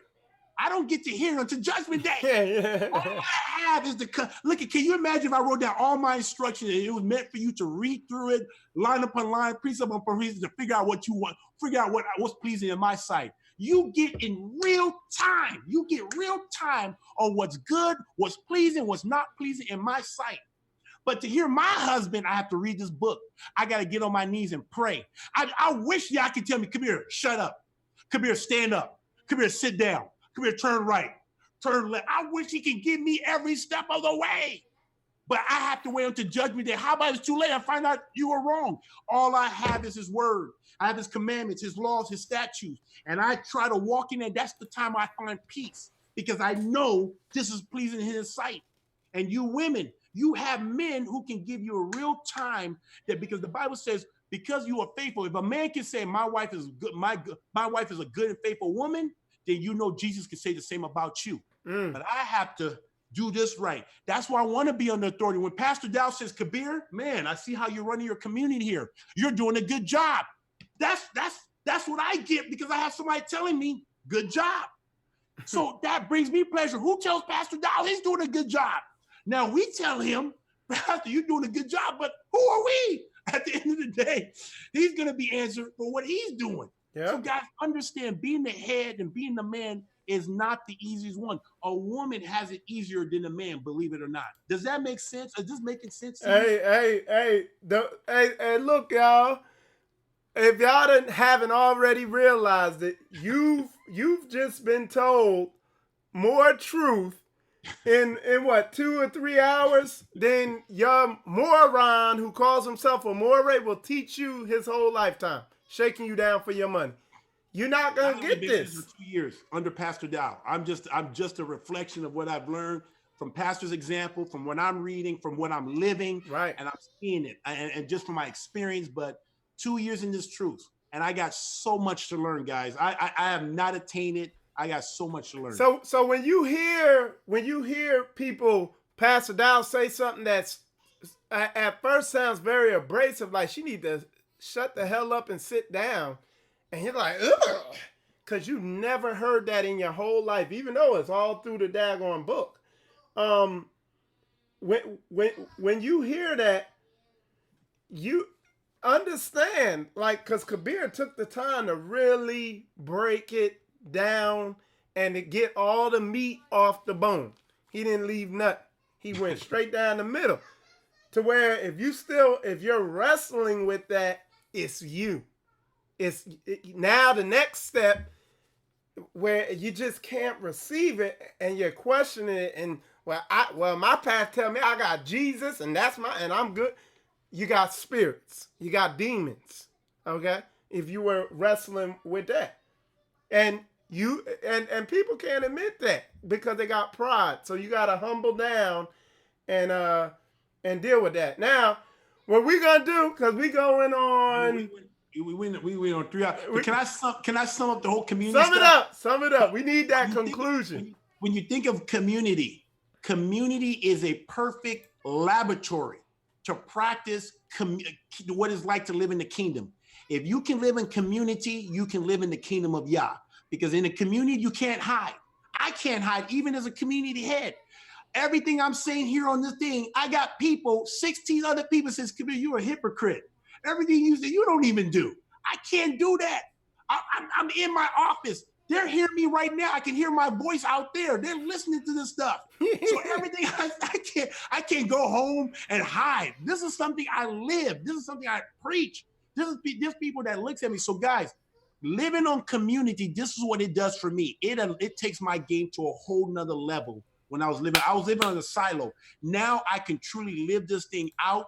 I got the people in my community hold me accountable just by the fact they follow me. That holds me accountable. And then I have to hold them accountable even when it's uncomfortable. Sometimes I have to correct a brother. Sometimes I got to correct a sister. That's not the most easiest thing to do because you want to be friends and everything like that. I got to rebuke, correct, exhort, whatever. And so, guys, living in a community is a laboratory for preparing. It's a walkthrough for living in the kingdom of Yah. Right. If you can't do community now with these people now, how are you going to do it in everlasting in the kingdom? If you can't get along with people now, with the children of Yah now, you're not going to make it. That just let you know you're not cut out for the kingdom. So if you're not cut out for community, I hate to say this, it's a good chance you're not cut out for the kingdom of Yah. And the thing is, this ain't no philosophical, magical thing like that. And again, when I bring on these brothers, I got some other brothers going to come on. They're going to basically be focusing on what is the next event in the prophetic timeline. What's going to be happening next? They're going to teach on that. And what you're going to find, the Bible, is spiritual, but in a very, very practical way, he is getting us prepared for what's coming. So that woman that was in there like, well, Jesus, my covering, and I live out here by myself, she'd be one of the first ones that get gone. All right? I'm just telling you, like, you're going to find it's very practical, and you're also going to begin to see the heavy deception of Babylon. and Mystery Babylon the Great and Christianity and Catholicism and all that. But anyway, I know if this interview was good, support Spiritual Combat by hitting that like button, subscribe. If you're on Facebook, hit the follow button on there. Share this video. The other thing, Brother D's video shook everything up. Kabir's video took it to another level. But wait, it gets even better. Like one of them infomercials. But wait, there's more. Hey, we got more parts coming. We got heavier brothers coming. And then the conclusion is gonna be Pastor Dow gonna come on, and you already know how that's going down. So keep tuning in. When this series concludes, you're gonna understand community living from a biblical aspect from all these different angles. You know what I'm saying? Brother Kabir, appreciate you coming on. I also want to, real fast, subscribe to Brother Kabir's YouTube channel. This is his YouTube channel right here, KGB94 TV. And he has a lot of lessons on there. Like I said, I don't need to say nothing else. Y'all already seen it. You know what I'm saying? So definitely go over there and check that out. Brother Kabir, I appreciate you coming on. You're going to see him on here. He's going to be coming on again for different topics, and we're going to go all the way in on them. But yeah, Brother Kabir, I appreciate you coming on the show. Look forward to coming on your show. Yes, sir. All right. And thank you for having me. I appreciate that. It's been exciting. I get excited. So that's good. That's good. Sure. And with that said, I want y'all to listen to all the words of this song, but I'm going to take y'all out with one of my praise and worship leaders for Spiritual Combat, my man, beloved Daoud of Mind Culture. Listen to the words of the song, and then you'll see why it's one of my favorite songs. With that said, y'all, I'm Michael Israel. You're watching Spiritual Combat. Shalom. Burn them up, miss. That coach. For you. On you who I'll bet my life. Won't toss my paradise. I'm kind, I ain't nice. Subtract falsehood advice. You who have been seeing through y'all. That rule got me seeing through y'all. Ain't like I'm doing something to y'all. You who got me seeing through y'all. You who have been seeing through y'all. That rule got me seeing through y'all. Ain't like I'm doing something to y'all. You who got me seeing through y'all. Yeah. Family business ain't no greed in me. Mr. Clark, my brother, lean on me. I lean back, but it ain't no dance. Make appeals, but it ain't no Zans. Feeling okay, I'm oh so grand. Keep in mind, only got two hands. Never label in advance. Don't call a friend until you prove that man. A little time, all you need. If it's genuine, it shows. Vampires play a role. In the light, get exposed. Transparent up against that law. Brothers hide it like no one saw. Yahuwah eyes never miss your acts. One day you gotta pay that tax. Fairy tales, you can clean that mess. Toward keeping me at my best. If you hate a brother so, he will never stop the show. What's it like to some love? Especially from above. Mighty talk where you learn that at. Man of perfect, never burn a batch. Yahuwah word, that's all for me. Everything else is so bored. Life in me, what y'all store. This English sound foreign, yeah. Righteous point of view, pray they see it too, yeah. Make no excuse, stand on me too. Won't toss my paradise. I'm kind, I ain't nice. Subtract falsehood advice. You who have been seeing through y'all. That rule got me seeing through y'all. Ain't like I'm doing something to y'all. You who got me seeing through y'all. You who have been seeing through y'all. That rule got me seeing through y'all. Ain't like I'm doing something to y'all. Yahuwah got me seeing through, y'all.